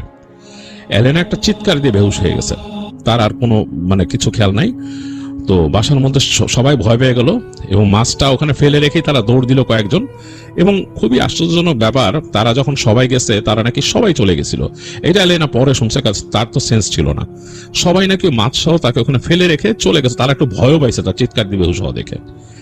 তো যাই হোক, কয়েক মিনিটের মধ্যে বাসা থেকে তার খালা, তার মা সবাই আসলো দৌড় দিয়ে উপরে। আসার পরে দেখতেছে যে সে বেহুশে পড়ে আছে, এবং ইলেকট্রিসিটি তখনও নাই, এর মধ্যে জেনারেটর অন করতে বলা হয়েছে। তাদের কেয়ারটেকার অনেকক্ষণ পর জেনারেটর অন করলো, আলো জ্বলছে। তো দেখা গেল যে এলাইনার শরীর শক্ত হয়ে সে বেহুশে পড়েছে, দাঁত আটকায় গেছে তার। তো খুবই অন্যরকম কথা, তার খালারা বলতেছে এটা তো মানে অন্যরকম একটা ব্যাপার হলো, অলক্ষী হলো, এই ধরনের কথাবার্তা বলতেছে। তো তার আম্মা মোটামুটি ব্যাপারটা টেক কেয়ার করলো, বলে কি হয়েছে কে জানে, কি দেখে ভয় পেয়েছে, এই তোরা মাছ আনছিস কেন? তার মা বলতেছে মাছ আনছিস কেন? বাংলাদেশে কিছু মানুষ, আমাদের মুরব্বীরা, যদিও এগুলা কিন্তু আমাদের ধর্মমতে তেমন কিছু এই ধরনের কথা প্রচলিত নাই, বাট মুরব্বীরা কিছু জিনিস বিশ্বাস করে আগের আমল থেকে, এটা আমি নিজেও শুনে আসছি, যে কাঁচা হলুদ দিয়ে কোথাও এরকম থাকা, তারপর মাছ নিয়ে এরকম। তো তার মা বলতেছে একে তো কাঁচা হলুদ দেয়া, তারপর আবার বিয়ের মেয়ে, তারপর সন্ধ্যার সময় তোরা কার মাছ নিয়ে তার সামনে আসছিস, একেবারে সন্ধ্যাটার সময়। এই বলে তার মা চিল্লাচিল্লি করে সবাইকে সরাইলো, মাছ শুদ্ধ সরাইলো, এবং তাকে ওই চামচ দিয়ে তার মুখ খুললো, দাঁত খুললো, মানে মুখ হাঁ করাইলো আর কি। তারপর পানি টানি ছিটাই করে তারপর দেখলো যে তার হুঁশ আসছে, সে ভয়ে এরকম তাকাইলো, চোখ বড় বড় করে চিৎকার করে চোখ উল্টায় আবার বেহুশ হয়ে গেল। এবং সে নাকি হাত পা এরকম থরথর করে কাঁপতেছিল, 4 হাত পা সোজা করে দিয়ে। এগুলো এলাইনা শুনছে পরবর্তীতে তার কাজিনদের কাছে, যে তার কি অবস্থা হয়েছিল। তার কাজিনরা ভয়ে একদম কুকড়ায় গেছিল, তাদের মুখে কোনো কথা নাই। তো যাই হোক, তার মা তো ভয়ে কান্নাকাটি করতেছে, তার ফুপু দোয়া দরুদ পড়তেছে। তো তার বাবার কাছে গেল খবরটা, তার বাবা বলল যে হ্যাঁ, এই তো মসজিদ থেকে ইমাম সাহেবকে নিয়ে আসতে পাঠাইতেছি। তারা বুঝছে যে কিছু একটা মানে এরকম উপরি জিনিস হয়েছে বা উপরি কোনো ব্যাপার হয়েছে। তো তার বাবা পাঠাই দিলেন গাড়ি সহ ইমাম সাহেবকে আনতে। অনেকক্ষণ পর মসজিদ থেকে ইমাম সাহেবকে নিয়ে আসা হলো। তো তিনি এসে দেখলেন, দেখে বললেন যে মেয়ের উপরে কোনো খারাপ জিন বা কিছু মানে করছে, এখানে নজর দিছে। তো তিনি ঘরে ঢুকেই নাকি ইমাম সাহেব বলছেন যে এই ঘরের মধ্যেই খারাপ জিনিস আছে, আপনারা সবাই এখান থেকে সরেন। তিনি নাকি সরাই দিছে। তো এলাইনার বাবাকে রাখছে, মাকে রাখছে, এই দুইজনকে রেখে তিনি ঘরের মধ্যে দোয়া পড়া শুরু করলেন। মানে খুব গম গম কণ্ঠে দোয়া পড়তেছিলেন তিনি। তো এলাইনার কাছে নাকি এই যে এই স্মৃতিটা, যে তার কাছে কিছু কিছু ভাষা ভাষা ভাবে মনে আছে যে সে খাটের মধ্যে শুয়ে আছে, তার মা তাকে ধরে রাখছে চেপে, তার বাবা বসা কাছে, আর হুজুর ওই ইসের সামনে দাঁড়ায়, মানে তাদের যে স্টেজটা বানিয়েছিল ওখানে দাঁড়ায়, জোরে জোরে জানলার দিকে তাকায় তিনি দোয়া পড়তেছেন। এবং ঘরের মধ্যে মানে আলো কমায় দেয়া, মানে একটা টিউবলাইট জ্বলতেছিল ওখান থেকে। তো তিনি গম গম করে দোয়া পড়লেন, অনেকক্ষণ দোয়া পড়ে তারপর তিনি জানালা বন্ধ করলেন। জানালাগুলোর মধ্যে উনি মানে কিছু একটা করছেন আর কি, সামথিং উনি করছেন, জানালাগুলো বন্ধ করছেন, ঘরটাকে বন্ধ করছেন, তারপর এলাইনাকে ঝাড়লেন এবং ঝেড়ে তাকে মানে করলেন। তো তার তখন নাকি হালকা শরীরটা হালকা হওয়া শুরু করছে হুজুর ঝাড়ার পরে। তো হুজুর পানি ছিটাই দিলেন, করলেন এবং বললেন যে এই পড়া পানিটা খাওয়াবেন, মেয়ের তো বিয়ে, এখন কিছু করার নাই, এবং ওকে কেউ একা রাখবেন না, মানে একা রাখেন না। হ্যাঁ, খারাপ জিনিস ছিল আপনাদের এই পুরা এখানে, খারাপ জিনিস আছে, ওই পুরা এই বাগানটার মধ্যে খারাপ জিনিস আছে। এই রুমের মধ্যে আসছিল, এই রুমের মধ্যে আসছিল। তখন তার আম্মাকে বললো যে মেয়ে কি করছে এখানে, কিভাবে বসা রাখছেন? তখন বললো যে এইভাবে বসা রাখছিলাম। তখন ওই যে ওর মাছ বলে, মাছ আনছেন কেন এখানে? এভাবে করে মাছ আনার জিনিস, ঠিক সন্ধ্যার সময় পিশাচ আছে এখানে আজে বাজে, এটা আপনারা বুঝেন না, ঝড়ের সময় অনেক কিছু চলাফেরা করে। যাই হোক, তিনি দোয়াদের উপর ফু দিলেন এবং বললেন যে এই যে আপনারা যে এই অনুষ্ঠানটা করতেছিলেন, এইটাও আসলে মানে সত্যি কথা বলতে যে এটারও কোনো প্রয়োজনীয়তা আসলে ছিল না, বিয়ের মধ্যে বিয়ের অংশ এগুলো না। যাই হোক, এখন কি করবেন আপনারা, করেন, ওকে দেখেন, ওর সাথে কেউ থাকেন, একলা রাখেন না ওকে। আর আপনাদের যে স্বভাবতই বিয়ের ব্যাপার, ওকে তো কালকে পাঠাবেন, এই ব্যাপারটাও নিয়ে বেশি কথা যদি আপনারা বলেন তাও একটা সমস্যা হবে, আমি বুঝতে পারছি। যাই হোক, আমি দোয়া দরুদ পড়ে দিছি এবং আপনারা পড়বেন, আমল করবেন, মেয়েকে একলা রেখেন না। হ্যাঁ, খারাপ জিনিসের নজর পড়লে নতুন বিয়ের সময় তো এগুলো একটু সমস্যাও হয়। তো যাই হোক, হুজুর দোয়া দরুদ পড়ে দিয়ে ওখান থেকে চলে গেলেন ওই দিন রাতে। তো রাতের বেলা এলাইনার সাথে তার মা ছিল, ফুপু ছিল, সে নাকি সারা রাত ভয় পেয়েছে। সে বলছে যে রাতের বেলা সে যখন ঘুমাতে গেছিল, তার কাছে বারবার মনে হচ্ছিল যে তাদের ঘর দিয়ে কে যেন ঢুকে গেল দরজাটা দিয়ে। মানে সে শুয়ে আছে, তার মা ধরে রাখছে, ফুপু ধরে রাখছে, তার বারবার মনে হচ্ছিল যে ঘরের দরজা দিয়ে কেউ ঢুকতেছে, এসে হঠাৎ করে হন হন করে ঢুকতেছে। এটা তার বারবার একটা ভিজুয়ালাইজেশন আসতেছিল যে এই আলো আধারি ঘেরা ঘরে, কারণ সেখানে কিন্তু ডিম লাইট জ্বালানো ছিল, মনে হচ্ছে হন হন করে কেউ ঢুকে যাচ্ছে, এরকম লাগতেছিল তার কাছে। আর সে বারবার মনে হচ্ছিল দূরে সে কোনো হাসির আওয়াজ শুনতেছে, অনেক দূরে, ঘর থেকে বাইরে দূরে হাসির আওয়াজ শুনতেছে। তো সে খুব ভয় পাইছে। আর যখন তার ঘুম আসলো, সে ঘুমের মধ্যে ওই মহিলাটাকে দেখলো, ওই যে সেই মানে ঘুমটা টানা, এবং সে স্বপ্নে দেখতেছে যে সে একটা বিছানায় শুয়ে আছে, তার পাশে ওই মহিলা দাঁড়ানো, তাকে দেখে বলতেছে তোরে লয়ে যামু, তোরে লয়ে যাবো, চিন্তা করিস না, লয়ে যাবো, হলুদ লাগাইছিস না, লয়ে যাবো, সুন্দর ঘ্রাণ আসে, সুন্দর বাসনা আসে, তাকে নাকি এটা বলতেছিল। তাহলেই না খুব ভয় পেয়ে ঘুমের মধ্যে থেকে চিৎকার করে উঠছে। তো যাই হোক, তার তো কিন্তু পরের দিনই বিয়ে। তো পরদিন সকাল পর্যন্ত তাকে অনেক টেক কেয়ার করে পরদিন নিয়ে যাওয়া হলো তারে, যে মোটামুটি টেক কেয়ার করা হলো। তার আম্মা গোসল করালো, মানে তারা ফ্যামিলিগতভাবে বিশ্বাস করতো যে সোনার উপর পানি দিয়ে গোসল করলে পবিত্র হয়। তো তারা পারিবারিকভাবে বিশ্বাস করতো এটার কোনো বেজ এরকম পাওয়া যায় না। যাই হোক, তাকে ওইটা দিয়ে গোসল করানো হলো। তারপর তার ফুপু জমজমের পানি খাওয়াইলো তাকে। তারপরে তার বিকেলবেলার দিকে যেটা হলো যে তাকে সাজায় গোজায় বিউটি পার্লার থেকে নিয়ে গেল বিয়ের অনুষ্ঠানে। তো সেখানে সে একটা ঘোরের মধ্যে ছিল, আসলে খুব একটা ক্লিয়ারলি সে এত মানে মনেও করতে পারতেছে না, এরকম একটা ধকল গেছে তার আগের দিন, তারপরেই বিয়ে। তো সেখানে দেখা গেল যে কাজী সাহেব আসলেন, বিয়ে পড়াইলেন এবং এক পর্যায়ে তিনি চলে গেলেন শ্বশুরবাড়িতে। তো ওই রাতটা শ্বশুরবাড়িতে থাকতে হবে নতুন হাজব্যান্ডকে চেনার সময়, এবং এর আগে দু একবার কথা হয়েছে, তাকে ছবি দেখানো হয়েছিল। তো যাই হোক, তার খুব ভালো লাগলো এলাইনার, মনে হলো যে হ্যাঁ আসলে একটা জেন্টলম্যান। তো সে এলাইনা এমন একটা মানুষ, সে আসলে কোনো কথা লুকাইতে পারতো না। তো সে তার হাজব্যান্ডকে বললো যে আমি কিন্তু ভয় পাইছি কালকে রাত্রে, তো তার হাজবেন্ড হেসে বললো, কি ভয় পাইছো তুমি? তো বলতেছে যে আমি ভয় পাইছি মানে কালকে রাতে আমার এরকম এরকম ঘটছিল হলুদের সময়। তো বলে সে একটু চুপ করেছিল, কারণ সে ভাবতেছিল যে অনেক সময় যেটা হয় যে এগুলো মাইন্ড করে মানুষ। হ্যাঁ, তো দেখলো যে তার হাজবেন্ড হেসে দিছে, হেসে দিয়ে বললো, আরে এগুলা কিচ্ছু না, এগুলা কুসংস্কার। এই যে মানুষ এই হলুদ টলুদের দিন বলে কাঁচা হলুদ দিয়ে দিকে যেতে, আমারও হলুদ দিছে, দেখছো এই যে আমার শার্ট উঠে দেখাচ্ছে যে হাতের এখানে দেখো হলুদ দাগ রয়ে গেছে। আমাকে বলতেছিল ছাদে যেতে না, আমি বন্ধুদের সাথে চেয়েছিলাম একটু স্মোকিং করবো ছাদে, যে আমাকে ছাদে যেতে দিবে না, বলছে যে এরকম কাঁচা হলুদ দিয়ে ছাদে যাওয়া নিষেধ। যাই হোক, আমারে কিছু, আমি কিন্তু গেছি, আমি যে ওখানে বন্ধুদের সাথে সময় কাটে আসছি, তা আমার কিছু না হইলে আমার বউ অ্যাটলিস্ট ভয় পাইছে, এটা আমার কাছে শান্তি লাগতেছে। And that is so sweet, I like it. তো এটা শুনে সে এলাইনা হেসে ফেললো এবং তার কাছে বেশ ভালো লাগলো যে তার হাজবেন্ড এত হিউমারাস একজন মানুষ। সে মানে তার মাথার মধ্যে যেটা ভয় বা একটা চিন্তা ভাবনা, ওই জিনিসটা গতকালকের ব্যাপারটা যে প্রেশার ফেলে রাখছিল, ওইটা আস্তে আস্তে চলে গেল। এবং রাতে তারা গল্প গুজব করে সময় কাটায় দিল। তার হাজবেন্ড তাকে অনেক কথা বললো তার লাইফের, সে অনেক কিছু শেয়ার করলো এবং তাদের মধ্যে একটা সুন্দর সময় কাটলো। এইসব জিনিস নিয়ে, এই ভূত প্রেত এগুলো নিয়ে ভয়টা তার মধ্যে থেকে কেটে গেল। এরপর দিন শ্বশুর বাড়িতে সে ছিল, এটা ওটা দেখছে, ঘুরছে, দেখছে, তার কাছে ওইরকম আর কিছু ফিল হয় নাই। এই স্বপ্নও দেখে নাই এর মধ্যে, কিন্তু সে আর ওই দিনটা সে কিছুই আর স্বপ্ন দেখে নাই বা ওইটা খেয়ালও আসে নাই। তো তারপর দিনই তাদের বউ ভাত। তো বউ ভাত হলো, বউ ভাতের পরে তার হাজবেন্ডকে নিয়ে তাদের বাড়িতে আসার কথা, সেই নিজেদের বাড়ি, বাংলো বাড়িতে। তো বউ ভাতের পর রাতের বেলা তারা ব্যাক করছে, তখন অনেক রাত হয়ে গেছে, রাত প্রায় 11টা, 11:30। তো যখন আসতেছে গাড়িতে, তখনই ওই রাস্তাঘাট একদম নীরব। তো তার হাজবেন্ড বলতেছে, সে তো ড্রাইভ করতেছে না, বসা পাশে, তাহলে এনাকে বলতেছে যে তোমাদের বাড়িটা আসলে ওইরকম জায়গায়, তুমি যে ভয় পাইছিলা আসলে এই কারণেই। তো এইটা শুনেই অ্যালিনার আবার মনে পড়লো পুরো জিনিসটা এবং সে একটু কুকড়ায় গেল। তো যাই হোক, ওই যে তাকে বলছে স্বপ্নের মধ্যে তোকে নিয়ে যাব, এটাতে সে বেশ ভয় পাইছে। তো মানে তার মনে পড়ছে জিনিসটা।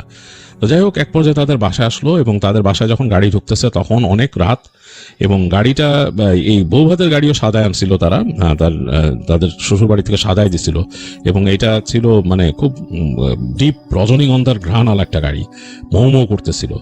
তো যাই হোক, গাড়িটা নিয়ে যখন ঢুকছে তাদের বাগান বাড়িতে, মানে গাড়ি ঢুকে যাচ্ছে ড্রাইভওয়ে দিয়ে, তখনই তার হাজবেন্ড বলতেছিল যে তোমাদের বাড়িটা আসলেই কেমন জানি স্পুকি। তো যতবার বলতেছে, এলাইনার কিন্তু একটু ভয় লাগতেছিল।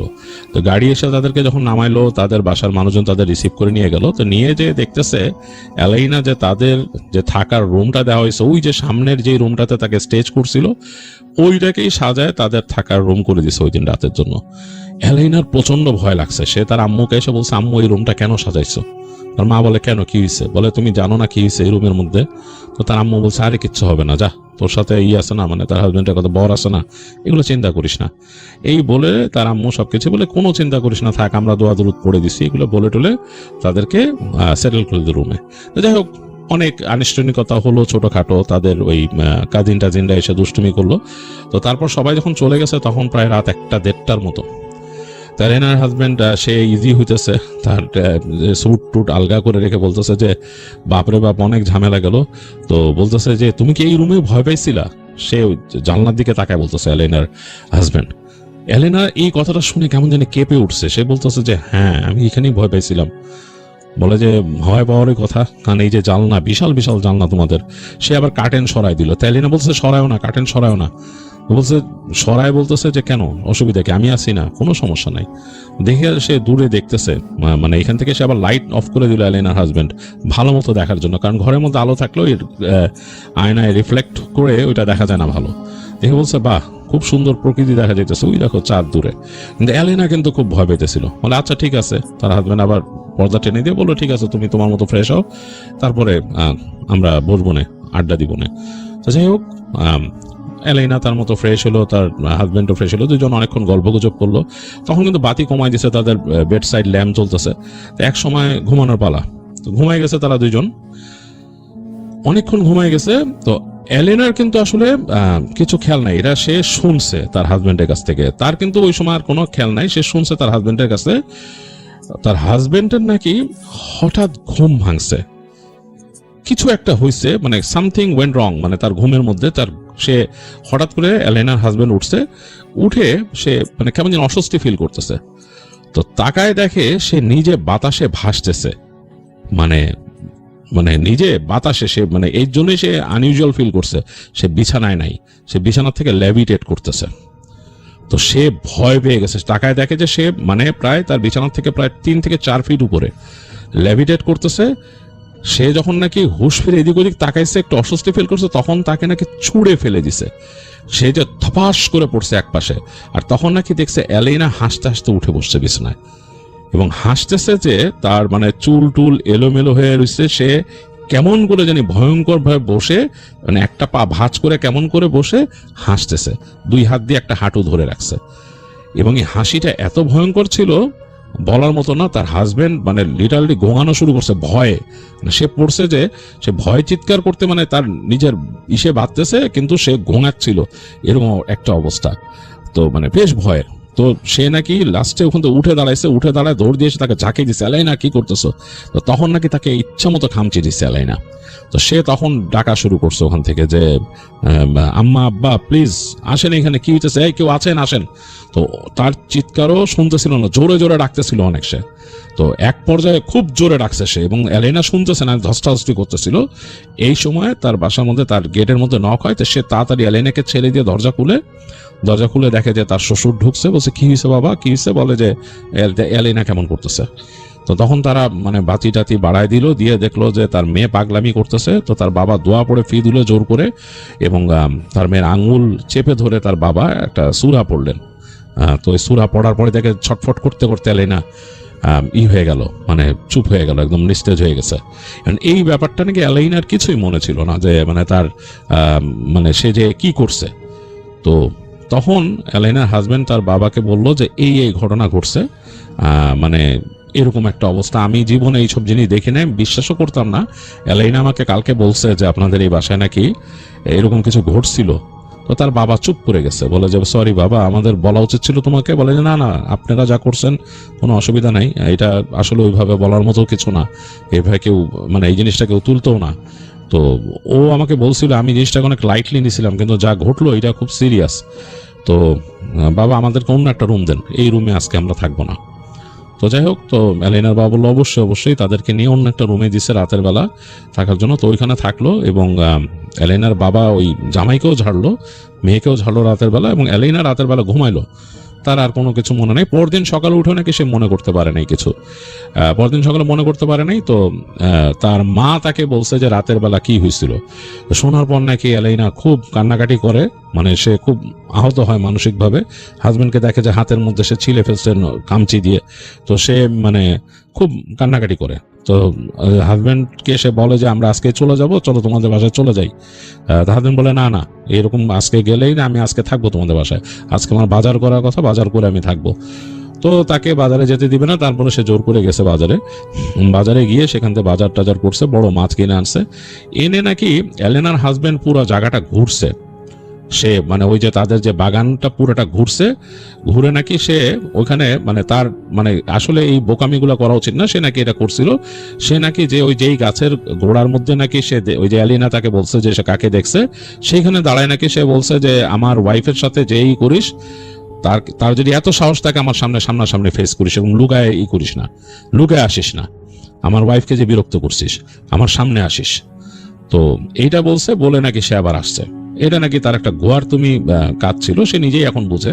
যাই হোক, সে বলে আসছে। আসার পরে তো বাসায় নর্মালি তাদের মানে ওখানে যা মানে কাস্টম তারা পালন করে সেটা হয়েছে, খাওয়া দাওয়া সবকিছু। আর তারপরে এরকম রাত যথারীতি রাত আসছে, ঘুমাতে গেছে, এবং তাদেরকে এখন ডিফারেন্ট রুম দিয়েছে, ওই রুমে আর থাকবে না। তো ঘুমাইছে, রাতের বেলা ঘুমাইছে। তো অনেক রাতে এলাইনার হাজবেন্ড স্বপ্নে দেখতেছে, এইটা খুব আশ্চর্যজনক ব্যাপার, যেটা নাকি আসলে ঘটার কথা না। এলাইনার হাজবেন্ড মানে সে বলছে যে এটা কেমনে ঘটলো, বাট এলাইনাও বলছে যে এটা কিভাবে ঘটলো আমরা কেউই বলতে পারি না। এলাইনার হাজবেন্ড স্বপ্নে দেখছে ঠিক এলাইনা যেটা বলছিল, জাস্ট এক্স্যাক্ট বর্ণনার একটা মহিলা, এমনকি ওরকম ধূসর শাড়ি পরা, মাথা ঢাকা, এরকম জাস্ট হাতটা লম্বা এরকম নখের। এলাইনার হাজবেন্ডকে নাকি এরকম নখ দিয়ে একটা আঁচড় দিয়ে বলছে যে আমি আসলাম আর তোর বউরে নিয়ে গেলাম, তুই কি করবি, বলে নাকি হেঁটে চলে গেল। সে স্বপ্নে দেখতেছে, এবং সে স্বপ্নে দেখতেছে সে ছটফট করতেছে। তো ছটফট করতে করতে সে ঘুম থেকে উঠে গেছে, এবং সে ফিল করতেছে তার হাত খুব জ্বলতেছে, এলেনার হাজবেন্ড। তো সে লাফ দিয়ে উঠছে, উঠে দেখে যে যেই রুমে তাদের থাকতে দিয়েছিল ওখানে ওই যে বেড সাইড ল্যাম্প জ্বলতেছে। তো সে দেখতেছে হাত জ্বলতেছে, হাত দিচ্ছে এবং পাশে এলেনা নাই। সে হাত দিয়ে দেখে তার হাতে এত বড় একটা চেরা, এরকম মানে এইরকম লম্বা ছিলে দিছে কেউ। তো সে তাকায় দেখে তার পাশে এলাইনা নাই। তো সে ফার্স্টে চিন্তা করে কি বাথরুমে গেছে নাকি।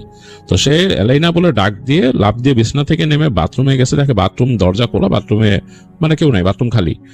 তারপর সে দেখে যে ওই গেটটা খোলা, মানে গেটের ভেতর থেকে ছিটকিনি দিছিল, ছিটকিনি খোলা, মানে এই নবালা গেট। তো গেটটা খুলে দেখে যে পুরা খা খা করতেছে। তাদেরকে ওই 2 তলেরই আর একটা রুমে দিছিল, এটা খা খা করতেছে। ওইখানে বড় লিভিং রুমে কেউ নাই। তো সে চাতার চিৎকার শুরু করে, আব্বা আম্মা বলে চিৎকার দেয়। তো তখন এলেনার বাবা মা বের হয়ে আসে 2বার ডাকার পরই, বাদি রাতে জেলে আসে। আসার পরে সে বলছে রুমে এলেনা নাই, কোথায়, বাথরুমেও নাই। তো তারা যায় পাশের ওই যে রুম, ওখানেও নাই। নিচে নেমে যায়, নিয়ে দেখে তাদের যে মেন যে ফ্রন্ট নিচে যে লিভিং রুম, ওটা ডুপ্লেক্স বাসা, তো নিচে যে লিভিং রুমের বড় দরজাটা এটা খোলা, হাট করে খোলা। তাড়াতাড়ি সবাই মিলে দৌড়ায় বের হয়ে যায়। বের হয়ে যে এদিক ওদিক দেখতে থাকে, কিচ্ছু না, অন্ধকার। তো ঘুরঘুটি, রাতের বেলা পোকামাকড় ডাকতেছে। তো এলেনার বাবা তো কান্না শুরু করছে, মাও কান্না শুরু করছে। তো তার হাজবেন্ডেরও মন খারাপ। তো তখন বলছে কি করবে, মানে দিশাহারা। তার হাজবেন্ড বলতেছে যে এক কাজ করেন, আমার মনে হয় যে ওই যে যেখানে মানে ওই গাছটার মধ্যে এলেনা কিছু দেখছিল ওইখানে যেতে হবে। তো তার বাবা বলে কেন, বলে আমি আজকে ওখানে গেছিলাম যে ওইটারে চ্যালেঞ্জ করছি। তো তার বাবা তো প্রচন্ড রেগে গেছে, তুমি কি করছো, তুমি এগুলা কেন করতে গেছো, উল্টাপাল্টা কাজ, চরম ধমক দেয়। মানে সে তার বাবা, এলিনার বাবা তখন হিতহিত জ্ঞান হারায় ফেলছে আসলে, তার মেয়েকে পাচ্ছে না। তো মানে সে বুঝতেছে এটা একটা সুপার ন্যাচারাল কিছুর সাথে একটা সমস্যা হয়েছে। আর এইখানে এরকম একটা মানে বোকার মতো কাজ, যেহেতু তিনি ধার্মিক মানুষ, তো তিনি মানে সিরিয়াসলি রেগে উঠে এবং তারপরে তিনি তাড়াতাড়ি নিজেই দৌড় দেন ওদিকে। কোথায় কোথায় সেটা। তো এলেনার হাজবেন্ড তাকে নিয়ে যায়, বলে যে এলেনা আমাকে বলছিল যে এইখানে গাছটায় দেখছে আপনাদের বাসার কাছে। খুবই আশ্চর্যজনক ব্যাপার, তারা 3 জন, এলেনার বাবা মা আর হাজবেন্ড 3 জন যখন গেছে, যে দেখে ওই আম গাছটার মধ্যে এলেনা পা ঝুলায় বসে আছে। ও কিভাবে ওই গাছে উঠলো এটা খুবই আশ্চর্যজনক ব্যাপার। একবার ভাবছিল এলেনার হাজবেন্ড যে মনে হয় এমন হইতে পারে যে তাদের যে ওই যে রুমটা ছিল সামনের, ওইটার জানলা খুলে কোনোভাবে সে ওখানে লাফায় পড়ছে। বাট এইটা সম্ভব না, এত ফিটনেস এলেনার ছিল না। এলেনা নিজেই বলছে এটা ইম্পসিবল, আমার এই ফিটনেস নাই যে আমি এখান থেকে লাফ দিয়ে যে ওই গাছে পড়বো। হ্যাঁ, তো যাই হোক, ওই গাছের ডালের উপর সে বসে আছে, তার চুল এরকম ঝুলতেছে এবং সে তাদের 3 জনকে দেখে, রাতের অন্ধকার কিন্তু, এই তাদের বারান্দার এখান থেকে হালকা আলো এখানে আসছে আর আকাশের আলো, এর মধ্যে উপর থেকে নাকি হাসা শুরু করছিল এলেনা। তো তার বাপ নাকি নিচ থেকে জোরে জোরে দোয়া পড়ে উঠে, মানে একটা সূরা পড়ে, এবং সূরা পড়ার সাথে সাথে এলেনা গাছের উপর থেকে থপ্পাস করে পড়ে। তো ভাগ্য ভালো যে উচ্চতা খুব বেশি ছিল না। এর মধ্যে তার হাজবেন্ড ধরতে গেছিল, ধরতে যেও সে ব্যথা পাশে নিজেও পড়ে যায়। তো এলেনাকে ওখান থেকে তারা নিয়ে আসে বাসায়, এনে দেখে যে একদম মানে ব্যথা পাইছে বোঝা যাচ্ছে তাকে, কিন্তু সে জ্ঞান নাই। তো ওখানে তারা বাসায় এনে ঝাড়ে, পানি পড়া তাকে ছিটায়, তাকে মানে পরিষ্কার পরিচ্ছন্ন করে। এলেনার বাবা খুব মন খারাপ করে বলতে থাকে, বাবা তুমি এইসব কথা তোমাদের বাসায় বলো না, কারণ খারাপ মনে করবে, তারা অন্যরকম চিন্তা করবে। তো এলেনার হাজবেন্ড বলে না না এগুলেন আপনি চিন্তা করেন না, আমার বাসা অন্যরকম, আমার বাসার মানুষ এরকম না। তো যাই হোক, রাতের বেলা তার ওই দিনটা কেটে যায়, রাতটা তাদের। পরদিন সকালবেলা এলেনার কিছু মনে নাই, সে সারা শরীরে অনেক ব্যথা। তো এলেনার হাজবেন্ড তাদের বাসায় বলে যে ও পড়ে গেছিল, পড়ে গিয়ে ব্যথা পাইছে, আমরা 2-1 দিন আসতে পারবো না। তো এই 2-1 দিন যে আমরা এখানে থাকবো, তার বাসায় একটু রাগ করে যে কেন আসবে না, নতুন বিয়ে করে এটা খুব খারাপ দেখায় যে জামাই যে কয়েকদিন থাকতেছে। তো যাই হোক, তারপরও সে বাসায় ম্যানেজ করে ফেলে। তো এই বাসার মধ্যে এলেনার বাবা তখন হুজুরকে নিয়ে আসেন, হুজুরকে বলেন যে আপনি আরো আপনার সাথে আরো 2-1 জনকে নিয়ে আসেন যারা এই সমস্যার থেকে আমাদেরকে মানে একটা মুক্তি দিবে। তো যাই হোক, হুজুর আসেন, আরো 2-1 জন আলেমকে নিয়ে আসেন এবং এসে বাসায় এসে তিনি রুকাইয়া করেন। এলেনাকে ঝাড়েন ফার্স্টে, যেটা রুকাইয়া করেন। এবং তাদের যে ওই রুমটা, যেই রুমটাতে প্রথম দিন ইনসিডেন্ট হয়েছিল, ওই রুমটাতে নাকি ওনারা আসন দেন এরকম ভাবে। সেই আসনের মধ্যে এলেনার হাজবেন্ডও ছিল, কিন্তু তাদেরকে শরীর বন্ধ করে বসাইছিল এক পাশে। তো হয় তাহার নাকি ওই রুমে নাকি ওই জিনিসটার আসে, মানে ওই খারাপ জিনিসটা আসে। তার মানে তাকে দেখতে পায় নাই, তারা অন্ধকারে কণ্ঠ শুনছে, অন্ধকারে খুব মানে একটা নাকি টাইপের কণ্ঠ, মূলত জানলার ওই পাশটায় কথা বলতেছে। তো সে বলতেছে যে সে এই জায়গায়, এই যে ওই আম গাছটার ওখানে থাকে, আরো 70 বছর ধরে থাকে এখানে, এই বাড়ি হওয়ার আগের থেকে। এবং সে নাকি এই জায়গায় থাকে এবং তার একসময় সে বিবাহিতা ছিল, এখন নাই, এবং সে এই বাড়ি হওয়া পছন্দ করে নাই, এবং এই বাড়িতে যে সবকিছু তৈরি করছে তাকে অনেক কষ্ট দেওয়া হয়েছে। বাড়ি করার সময় তার চলাফেরার রাস্তা বন্ধ করা হয়েছে, এবং শেষ পর্যন্ত এই বাড়ির মালিকের মেয়ে সে বিয়ে করতেছে, এটা সে সহ্য করতে পারে নাই, এবং সে কাঁচা হলুদ মেখে বসেছিল সেই ঝড়ের রাতে, এবং সে তার সামনে সে বিয়ের রসম নিয়ে আসা হয়েছে, মাছ, এগুলোতে সে আকৃষ্ট হয়ে আসছে, এবং সে এই মেয়েকে নিয়ে যাবে ওইখানে, সেই মেয়েটাকে নিয়ে যাবে ওইখানে। তার নাকি খুব ভালো লাগছে মেয়েটাকে, এবং সে এই মেয়ের উপর মানে ভর করে থাকতে চায়, ভর করে থাকতে চায়, এবং সে সংসার করতে চায়। তো যাই হোক, এইসব শোনার পর তো আলেমরা খুব রাগ করছে, এবং তাকে কঠিনভাবে চেষ্টা করলো যে তাকে রুকাইয়া করে ওখান থেকে সরানোর। তো সে তো যেতে চাচ্ছে না, অনেক আর্গুমেন্ট হচ্ছে সেই আলেমদের সাথে, তার সাথে, এবং এই আলেমদের সাথে যখন আর্গুমেন্ট হচ্ছে তখন তারা আর ওই কথাগুলো শুনতেছে না, আলেমরা যা বলতেছে এটা শুনতেছে, যে তাকে যা বলতেছে। তো মানে ভয়ঙ্কর একটা পরিবেশ, অন্যরকম একটা পরিবেশ। তো তারপর শেষ পর্যন্ত যখন সে কথা শুনতেছে না, তখন তাকে বন্দি করা হলো, একটা বোতলে বন্দি করা হলো। সেটাও একটা অন্যরকম পরিবেশ ছিল, মানে কথাবার্তা, মানে একটা ভয়ঙ্কর একটা সিচুয়েশন তৈরি হয়েছিল। তো যাই হোক, বোতলে বন্দি করার পরে আলেম বললেন যে এই বোতলটা আপনাদের পুঁতে দিতে হবে কোথাও, কোনো কবরস্থানে গিয়ে, কবরস্থানে কোনো মাটির নিচে, অনেক নিচে, মানে গর্ত করে পুঁতে দিতে হবে। তো সে বললেন, এলাইনার বাবা বললেন যে আচ্ছা, আমি লোক দিব আপনাদের সাথে, কেউ একজন যে এই কাজটা একটু তাদেরকে, তারা বুঝবে না, উল্টাপাল্টা করে ফেলবে, তারা যখন করবে আপনারা একটু কেউ একজন হুজুর সাথে থেকেন দয়া করে, অনেক অনেক অনেক শুকরিয়া আপনাদের যেটা করেন। তো যাই হোক, হুজুরদের মধ্যে একজন বললেন যে ঠিক আছে, আমি যাব, আমি ওদের সাথে হেল্প করব, মানে ওরা যা যা করতে হয় আমি বলে দিব, ওরা আপনার লোক দিয়ে আমার সাথে, এবং কোথায় কোন কবরস্থানে করবে নেই। তো যাই হোক, উনি ঠিক করেন যে এখানেই কোথায় কাছে একটা কবরস্থান আছে, সেখানে করবে। তবে হুজুর বলে দেন একটা কথা, যে আমরা তো এটা করে দিলাম, ওকে সরাই দিলাম, বোতলে বন্দি করলাম, ও কিন্তু ছাড়া পেলে ক্ষতি করবে, সাবধান।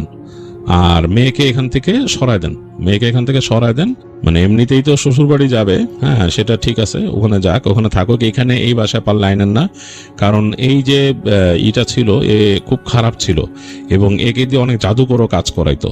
তো ওই জাদুকরও অন্য জিন দিয়ে মানে অনেক কিছু জানতে পারে বা অনেক কিছু করতে পারে ওর প্রেজেন্স না পেয়ে, ঠিক আছে। আর ওরও কিন্তু রিলেটিভস আছে, তারাও ইনভলভ হয় এগুলোতে। তো সুতরাং এখানে আর মেয়েকে পারলে আইনেন না, এই বাসাটা আপনারা হঠাৎ করে কেন উঠলেন? তো তখন বললেন এলাইনার বাবা যে আমরা বাড়ি করতেছি এর জন্য এসে। বলে যে না, আপনার উচিত ছিল ওইখানে কাছাকাছি কোথাও থাকা, মানে এখানে যেহেতু থাকতেন না, বাড়িটা খালি ফেলে রাখতেন। বাড়ি খালি ফেলে রাখাও ভালো না, আমরা অনেকেই এরকম বাড়ি কিনে মানে একটু রেখে দেই যে ওইটা আমি এক সময় যাবো, যে ঘুরবো, ছুটি কাটাবো, খালি রাখা ঠিক না। আপনি অ্যাটলিস্ট কোনো মানুষ রাখেন, তারা ওখানে থাকুক এবং ধর্মচর্চা করুক, খালি বাড়ি পড়ে থাকা ঠিক না। একটা বাড়িতে সাধারণত ধর্মচর্চা হইতে হয়। যেহেতু আপনি মুসলমান, আপনার বাড়িতে সূরা বাকারা তিলাওয়াত হবে, নামাজ কালাম হবে, হ্যাঁ এগুলা হলে তখন বাড়িটা থাকে। তো সেরকম তো না, আপনারা তো বাড়িটাকে ফাঁকা রেখে দিয়েছিলেন, হঠাৎ এসে উঠছেন। তো এলাইনার বাবা বললেন যে হ্যাঁ আসলে একটু ভুল হয়ে গেছে, এটা ঠিক হয় নাই, আমার উচিত ছিল অ্যাটলিস্ট এখানে একটা মানে দোয়া মহফিল করা ওঠার আগে। বললেন যে হ্যাঁ এটা উচিত ছিল আপনাদের। তো যাই হোক, তো তখন ওই আলেম চলে যান এবং ওই বোতলটা সাথে করেই নিয়ে যান। তো পরবর্তীতে নাকি এলাইনার বাবা লোক যে ছিল সাথে, তারা যারা সাথে করে নিয়ে কবরস্থানে অনেক গভীর গর্ত করে সেখানে বোতলটা ওখানে পুঁতে দিছিল। তো ওই যে বলছে বোতল খুললে সমস্যা আছে, আর এছাড়াও কিছু সমস্যা আছে। তো এলাইনার হাজব্যান্ড তার কিছুদিন পরে, এর মাঝে কিন্তু এলাইনা যখন শ্বশুরবাড়ি চলে গেছে, সে আর এগুলা মানে তার হয়নি, কিছু ভৌতিক ব্যাপার স্যাপার হয়নি, বাট সে স্বপ্নে দেখতো মাঝে মাঝে ওই জিনিসটা, খুব রাগম্বিত ভাবে ভয় দেখাইতো তাদের স্বপ্নে। এইটা কেমনে করতো হুনুস, স্বপ্নে তার সাথে কেমনে কমিউনিকেট করতো ওই জিনিসটা, এইটা সে জানে না বা তাকে কেউ বলেও নাই। তো পরবর্তীতে সে তো তার হাজব্যান্ড উচ্চতর শিক্ষার জন্য চলে যায় অস্ট্রেলিয়াতে, এবং সেও সাথে চলে যায় ওখানে। তো অস্ট্রেলিয়ায় চলে যাওয়ার পরে আর এরকম কিছু দেখে নাই, মানে ওই জিনিস মানে একদমই হয়ে গেছে, স্বপ্ন দেখাটাও বন্ধ হয়ে গেছে। তবে ওইখানে যে বাড়িটাতে ছিল অস্ট্রেলিয়াতে, যে প্রথম সেই বাড়িটাতে কিছু কিছু ভয়ের ব্যাপার ছিল, ভয় পেত। মানে মনে হতো যে তার যে বাসার নিচে যে ইটা কিচেনটা, তারা ওইটাও ডুপ্লেক্স বাসা, নিচেও মনে হতো যে কেউ একজন আছে কিচেনের মধ্যে, হ্যাঁ স্ক্র্যাচ করে, মানে তার যে কিচেনের ক্যাবিনেটে স্ক্র্যাচ করে, তার চুলা অন অফ করে, এরকম মানে এরকম ব্যাপার স্যাপার ঘটতো।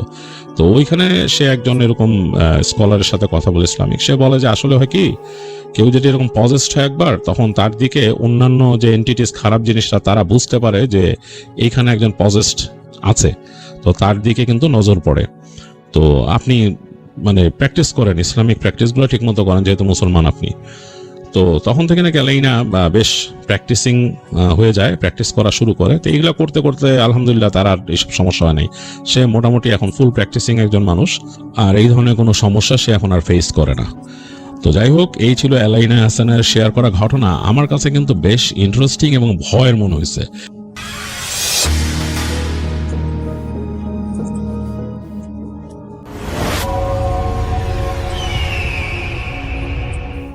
হ্যালো লিসেনার্স, হ্যালো রাসেল ভাই, আসসালামু আলাইকুম। আশা করি সবাই ভালো আছেন, ভালোর দলেই আছেন। আমার নাম রিপন, আমি লালঘাট থেকে বলতেছি। রাসেল ভাই, আজকে যে ঘটনাটা আমি আপনাকে রেকর্ডিং করে পাঠাচ্ছি, আশা করি এই ঘটনাটা আপনাদের সবার ভালো লাগবে। তো আমি সরাসরি ঘটনায় চলে যাচ্ছি। ঘটনাটার সময়কাল ছিল 2000 সাল। সেই সময় আমাদের এই এলাকার একজন, যার নাম হচ্ছে মাছুয়া, ওনার নাম হচ্ছে জয়েন মাছুয়া। সবাই আসলে জয়েন মাছুয়া নামেই চেনে, যদিও তার নাম আসলে জয়েন মিয়া, কিন্তু মানুষ আসলে তাকে সবসময় জয়েন মিয়া নামে আসলে তিনি কোনো মানুষের কাছে পরিচিত নন। তিনি সবার কাছে পরিচিত হচ্ছে জয়েন মাছুয়া। তো দুঃখের সহিত বলতে হচ্ছে যে তিনি এখন বেঁচে নেই। এটা যখন তিনি বেঁচে ছিলেন, এটা সেই সময়কার ঘটনা। তার বাড়ি হচ্ছে আমাদের এই লালমিনহাটের আদিতমিরিতে, কোনো একটা গ্রামে। তো আমি সরাসরি ঘটনায় চলে যাই। তো 2000 সালের দিকে তিনি, তার পার্শ্ববর্তী একটা বিল আছে যেটা নামুরির বিল বলা হয়, তিনি সেই নামুরির বিলে নিয়মিত মাছ ধরেন এবং তার জীবিকার একমাত্র মাধ্যম ছিল মাছ ধরে বাজারে বিক্রি করে সংসার চালানো। তো দেখা যায় যে তিনি রেগুলারই মাছ ধরতেন এবং বাজারে বিক্রি করতেন। তো এর আগেও তার সাথে ছোটখাটো ভৌতিক ঘটনা ঘটলেও বড় ধরনের ভৌতিক ঘটনা কখনোই ঘটেনি। কিন্তু একদিন এমন একটা ঘটনা তার সাথে ঘটে যায়, যে ঘটনাটার পর তার জীবনটা পুরো যেন ওলট পালট হয়ে যায়। তো আমি সরাসরি ঘটনায় চলে যাই। একদিন তিনি বাসা থেকে মাছ ধরার জন্য নর্মালি তিনি খোঁচা এবং সেই সাথে তার একটা ঝাঁকি জাল ছিল। তিনি নর্মালি খোঁচা এবং ঝাঁকি জাল দিয়েই তিনি মাছ ধরেন। আর তার কাছে ব্যাটারি চালিত একটা টর্চ লাইট ছিল। তিনি বাজার থেকে ব্যাটারি ভরে সেই টর্চ লাইট দিয়েই চলাফেরা করতেন বা মাছ ধরতেন। তো একদিন তিনি সেই নামুরির বিলের কাছে একটা পুষ্করিণীতে তিনি রাতের বেলা, বিশেষ করে রাত 10টার পরে তিনি মাছ ধরতে যান এবং মাছ ধরার সময় তিনি বেশ মাছ পাচ্ছিলেন এবং অনেকগুলো মাছও পাওয়ার পর তার কাছে মনে হয়েছিল যে থাক, আর আজকে আর মাছ ধরে লাভ নেই, অনেকগুলো মাছ পেয়েছে, এগুলোই হয়ে যাবে। তো রাসেল ভাই, তিনি মাছগুলো নিয়ে বাসায় চলে আসেন এবং তার স্ত্রীকে বলেন যে মাছগুলো পানি দিয়ে জিয়ে রাখতে। তো বলে রাখা ভালো রাসেল ভাই, তিনি যে মাছগুলো ধরেছিলেন সেই মাছগুলো নর্মালি আপনাদের চেংটি, তারপরে গড়াই, এই মাছগুলো। তো এগুলো আসলে ওই খোঁজার একটা দুইটা আঘাতে ওইভাবে যদিও আহত হয়, কিন্তু পানিতে রাখলে সেগুলো বেশ অনেক সময় ধরে তাজা থাকে এবং অনেক দেরিতে মারা যায় এবং সকালবেলা দেখা যায় যে তিনি তাজা মাছই বাজারে বিক্রি করতে পারেন। তো এই কারণে তার স্ত্রীকে বললেন যে মাছগুলোকে জিয়ে রাখতে, বলতে পানি দিয়ে রাখতে। কিন্তু ওনার স্ত্রী যখন মাছগুলো জিয়ে রাখতে আসেন, তিনি বেশ অবাক হয়ে যান, কারণ সেখানে পর্যাপ্ত পরিমাণ মাছ ছিল না। তো তার স্ত্রী বলতেছে যে কি ব্যাপার, আজকে এত কম মাছ ধরেছেন? তো এই কথা শোনার পর ওই জয়েন্ট মাছুয়া উনি বেশ অবাক হয়ে যায় যে কি বলে, এতগুলো মাছ ধরলাম আর কি বলে, আর বলে কিনা এই সামান্য পরিমাণ মাছ ধরেছি। তো ওই জয়েন্ট মাছুয়া উনি ওনার স্ত্রীকে বলেন যে কি বলো এসব, আমি তো অনেকগুলো মাছ ধরেছি। তো ওনার স্ত্রী বলে যে না, এখানে তো আমি সামান্য পরিমাণ মাছ দেখতে পাচ্ছি। তো জয়েন্ট মাছুয়া যখনই সেই যেটাতে খলইয়ের মধ্যে যে তিনি মাছ ধরেছিলেন, সেই যখন খলইটার দিকে তাকান, তিনি যেন আকাশ থেকে পড়ে যান। তিনি দেখেন তিনি যে পরিমাণ মাছ ধরেছেন তার 1/4 মাছ শুধু খলইয়ের মধ্যে। তিনি এতটাই অবাক হয়ে যান যে এটা কিভাবে সম্ভব, খলই থেকে তো মাছ নিজে থেকে পড়ে যাওয়া সম্ভব না। তিনি তার স্ত্রীর কথার উত্তর দিতে পারেন না। তিনি মনে করেন যে হয়তোবা খোলইটা থেকে কোনোভাবে পড়ে গিয়েছে, নাহলে তো মাছ একা একা উধাও হতে পারে না। তো সেদিনের মতো তিনি আসলে ঘুমিয়ে পড়েন।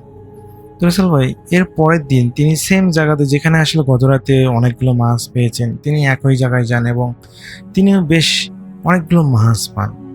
কিন্তু মাছ ধরতে ধরতে তার কাছে মনে হয় যে খলইটা প্রায় অর্ধেক হয়ে গেছে। অর্ধেক খলই হওয়া মানে প্রায় 4 কেজি 5 কেজি মাছ। তার কাছে খলইটা বেশ ভারীও লাগতেছে। তো তিনি চিন্তা করলেন যে আজ আর মাছ ধরবো না। তিনি এই চিন্তা ভাবনা করলেন এবং বাসায় চলে গেলেন এবং আগের দিনের মতো তার স্ত্রীকে বললেন যে আজকে খলই মোটামুটি অনেকগুলো মাছ ধরেছি, এগুলো জিয়ে রাখো। কিন্তু রাসেল ভাই সেম কাহিনী, একই রকম ভাবে তিনি যখন খলইয়ের দিকে দেখেন যে সেখানে 4 ভাগের 1 ভাগ মাছ। এটা দেখে ওনার স্ত্রী এবং উনি প্রচন্ড পরিমাণে অবাক হয়ে যান এবং কোনোভাবেই বুঝতে পারেন না তার সাথে কি হচ্ছে। তো তৃতীয় দিন রাসেল ভাই তিনি এবার চিন্তা করেন যে তিনি হলো মাছগুলোকে চোখের আড়াল করবে না। তিনি মাছগুলোকে ধরার পরে সেগুলোকে তিনি দেখেই বাসায় আসবেন যে মাছগুলো কোথায় পড়ে যায়, কিভাবে হাওয়া হয়ে যায়। তো রাসেল ভাই তিনি হলো সেদিন তৃতীয় দিনের মতো একইভাবে অনেকগুলো মাছ ধরতে পারেন এবং মাছ ধরার শেষে যখন তিনি সেই মাছগুলো নিয়ে বাসায় রওনা দিবেন, তো তিনি হলো রাস্তা দেখতেছেন এবং সেই সাথে সাথে তিনি তার খলইয়ের দিকে তাকাচ্ছেন যে মাছগুলো কিভাবে উধাও হয় তিনি সেটা দেখবেন। তো রাসেল ভাই তিনি বাসা গেট পর্যন্ত ঠিকঠাকভাবেই মাছগুলোর দিকে দেখতে পাচ্ছিলেন যে খলইয়ের ভিতর যে পরিমাণ তিনি মাছ ধরেছেন সেই পরিমাণ ঠিকঠাক আছে। কিন্তু যখনই তিনি বাসার ভিতরে গেটটা পার হন, মানে একটা চোখের পলকে তার কাছে মনে হলো যে এই খলইটা ভারী, মানে ওজন ঠিকই আছে কিন্তু মাছগুলো যেন ভিতরে নেই। তো তিনি হলো অবাক হয়ে যান যখন তার স্ত্রীকে ডাকেন এবং দেখতে বলেন যে দেখো তো মাছগুলো ঠিক আছে কিনা। ওনার স্ত্রী দেখেন যে কই, এখানে তো মাছ বেশি দেখতে পাচ্ছি না, এখানে তো সামান্য পরিমাণ মাছ। রাসেল ভাই তারা স্বামী স্ত্রী এত পরিমাণ অবাক হয়ে যান এবং তারা কি করবেন বুঝতে পারতেছেন না। তো তারা দুজনে সেদিন ভয় পেয়ে যান এবং বুঝতে পারেন যে এটা কোনো নর্মাল কোনো বিষয় না, এখানে অবশ্যই কোনো ভৌতিক কোনো সম্পর্কিত কোনো বিষয় আছে। তো এরপরের দিন ওই জয়েন মাসিয়া উনি যেটা করেন যে ওনার এলাকার একজন হুজুরের কাছে যান এবং সমস্ত ঘটনা খুলে বলেন যে আমি রাতের বেলা অনেকগুলো মাছ ধরি, কিন্তু যখন আমি বাসায় এসে স্ত্রীকে দেই বা দেখা হয় আমার যখন দেখি তখন আসলে ওখানে পর্যাপ্ত পরিমাণ মাছ নেই। আমি যে পরিমাণ মাছ ধরি তার 4 ভাগের 1 ভাগের সমান মাছ থাকে। তো সেই হুজুর আসলে উনি এইভাবে রুকাইয়া করেন না, তবে এমনিতে নর্মালি যারা ভয় পান তাদেরকে কিছু সাজেশন দেন এবং সেই সাথে তিনি পানি পড়া দেন। কিন্তু নর্মাল তিনি আসলে কোনো কবিরাজ ছিলেন না বা জিন ভূত রিলেটেড আসলে রুকাইয়া করেন না।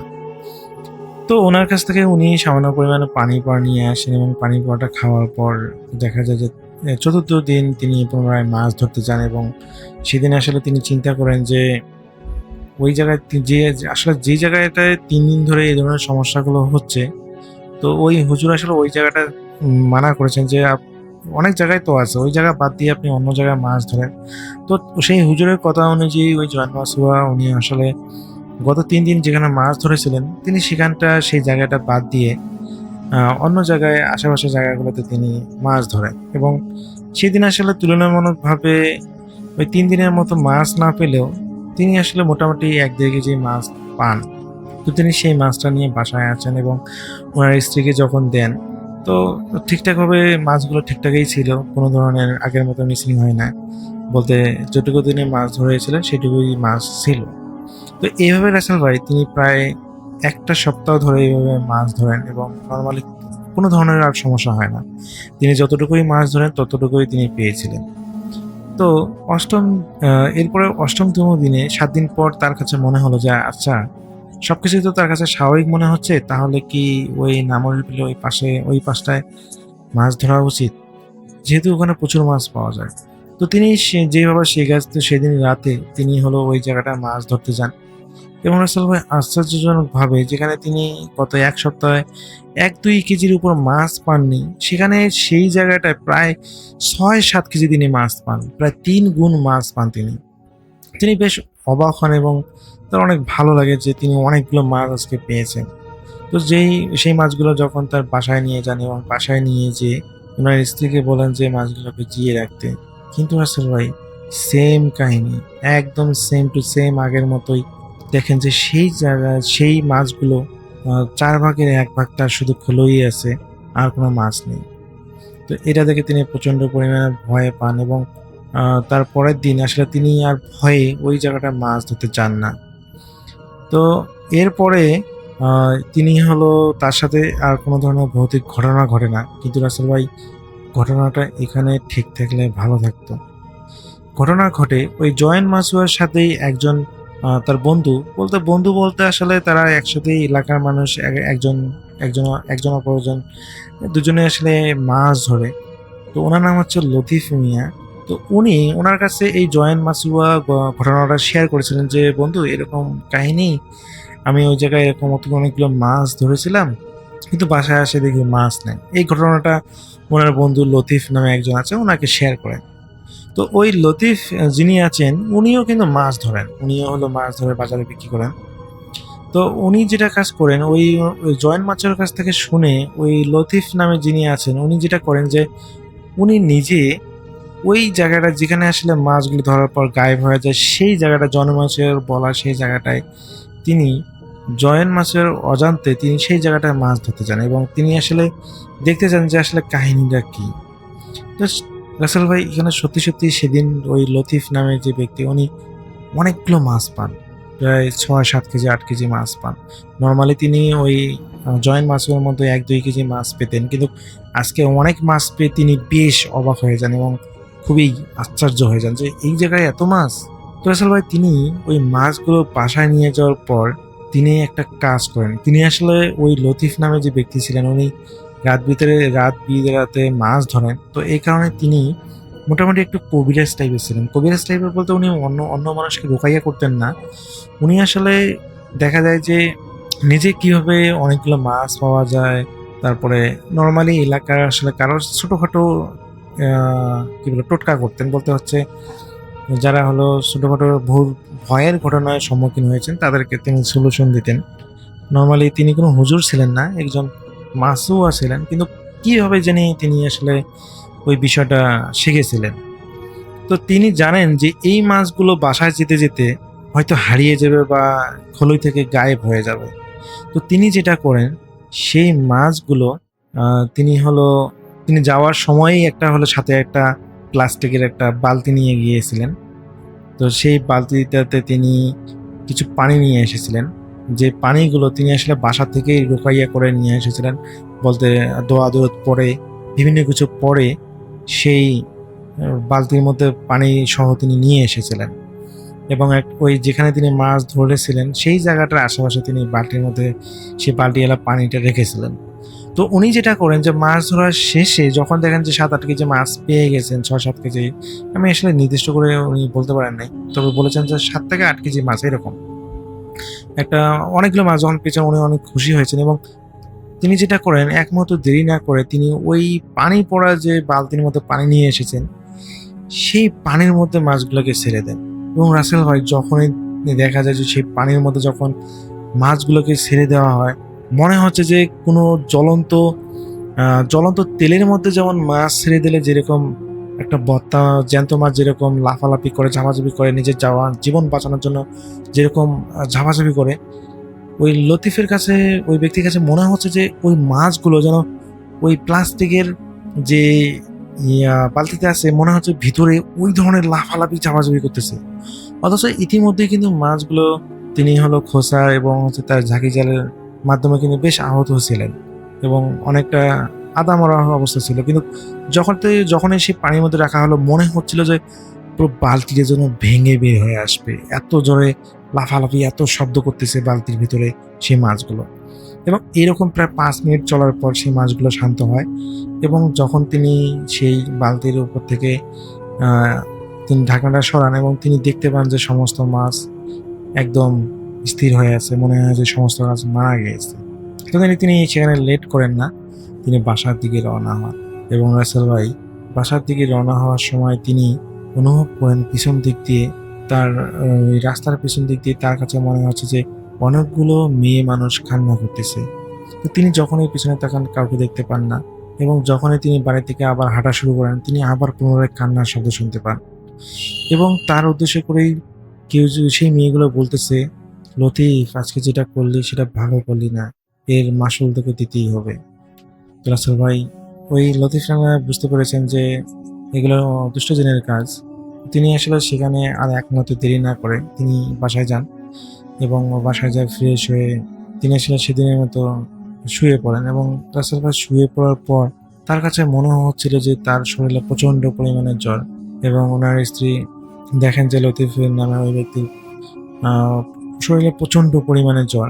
তো উনি হলো ওই পার্শ্ববর্তী যেহেতু পাশাপাশি গ্রামেই ওই মাছুয়া থাকেন, জয়েন্ট মাছুয়া, তো ওনাকে হলো ডাক দেন এবং সমস্ত ঘটনা বলেন যে এরকম কোনোভাবেই জ্বর নামতেছে না, ওষুধ বাসায় ছিল, ওষুধ খাইয়ে দিয়েছি, তারপরে তো জ্বর কমতেছে না, কী করা যায়। রাসেল ভাই সেদিন ওই লতিফ উনি এতটাই অসুস্থ হয়ে যান যে আসলে সকালবেলা ডাক্তার নিয়ে আসা বা হুজুর নিয়ে আসা এই ধরনের যে কার্যক্রমগুলো করতে করতেই ওই লতিফ নামে ব্যক্তিটা রক্তবমি শুরু করেন এবং রক্তবমি করতে করতে সকালের দিকে তিনি মারা যান। রাসেল ভাই এরপর থেকে ওই জয়েন্ট মাসুয়া যিনি আছেন উনি রাতের বেলা মাছ ধরা ছেড়ে দেন এবং তিনি জানিয়েছেন শুধুমাত্র তিনি দিনের বেলাতেই মাছ ধরেন। তো তিনি যতদিন বেঁচে ছিলেন তিনি নাকি দিনের বেলাতেই মাছ ধরেন। রাতের বেলা আর ওই ঘটনার পর ওনার বন্ধুর মৃত্যুর পর আর কখনো তিনি রাতের বেলা মাছ ধরার সাহস পাননি। রাসেল ভাই এটাই ছিল জয়েন্ট মাছুয়ার এবং তার বন্ধুর সাথে ঘটে যাওয়া একটা ভয়ানক ঘটনা, যেটা আমার কাছে যিনি শেয়ার করেছেন সনদের কারণে তিনি তার নাম ঠিকানা বলতে আমাকে নিষেধ করেছেন, এই কারণে আমি বলতেছি না। তো রাসেল ভাই যদি ঘটনাটা ভালো লাগে থাকে তাহলে শেয়ার করবেন, আর ঘটনার মাঝে ভুল ত্রুটিগুলো সময় ক্ষমা সুন্দর সাথে দেখবেন। সবাই ভালো থাকবেন, সুস্থ থাকবেন এই প্রত্যাশায়। আল্লাহ হাফেজ।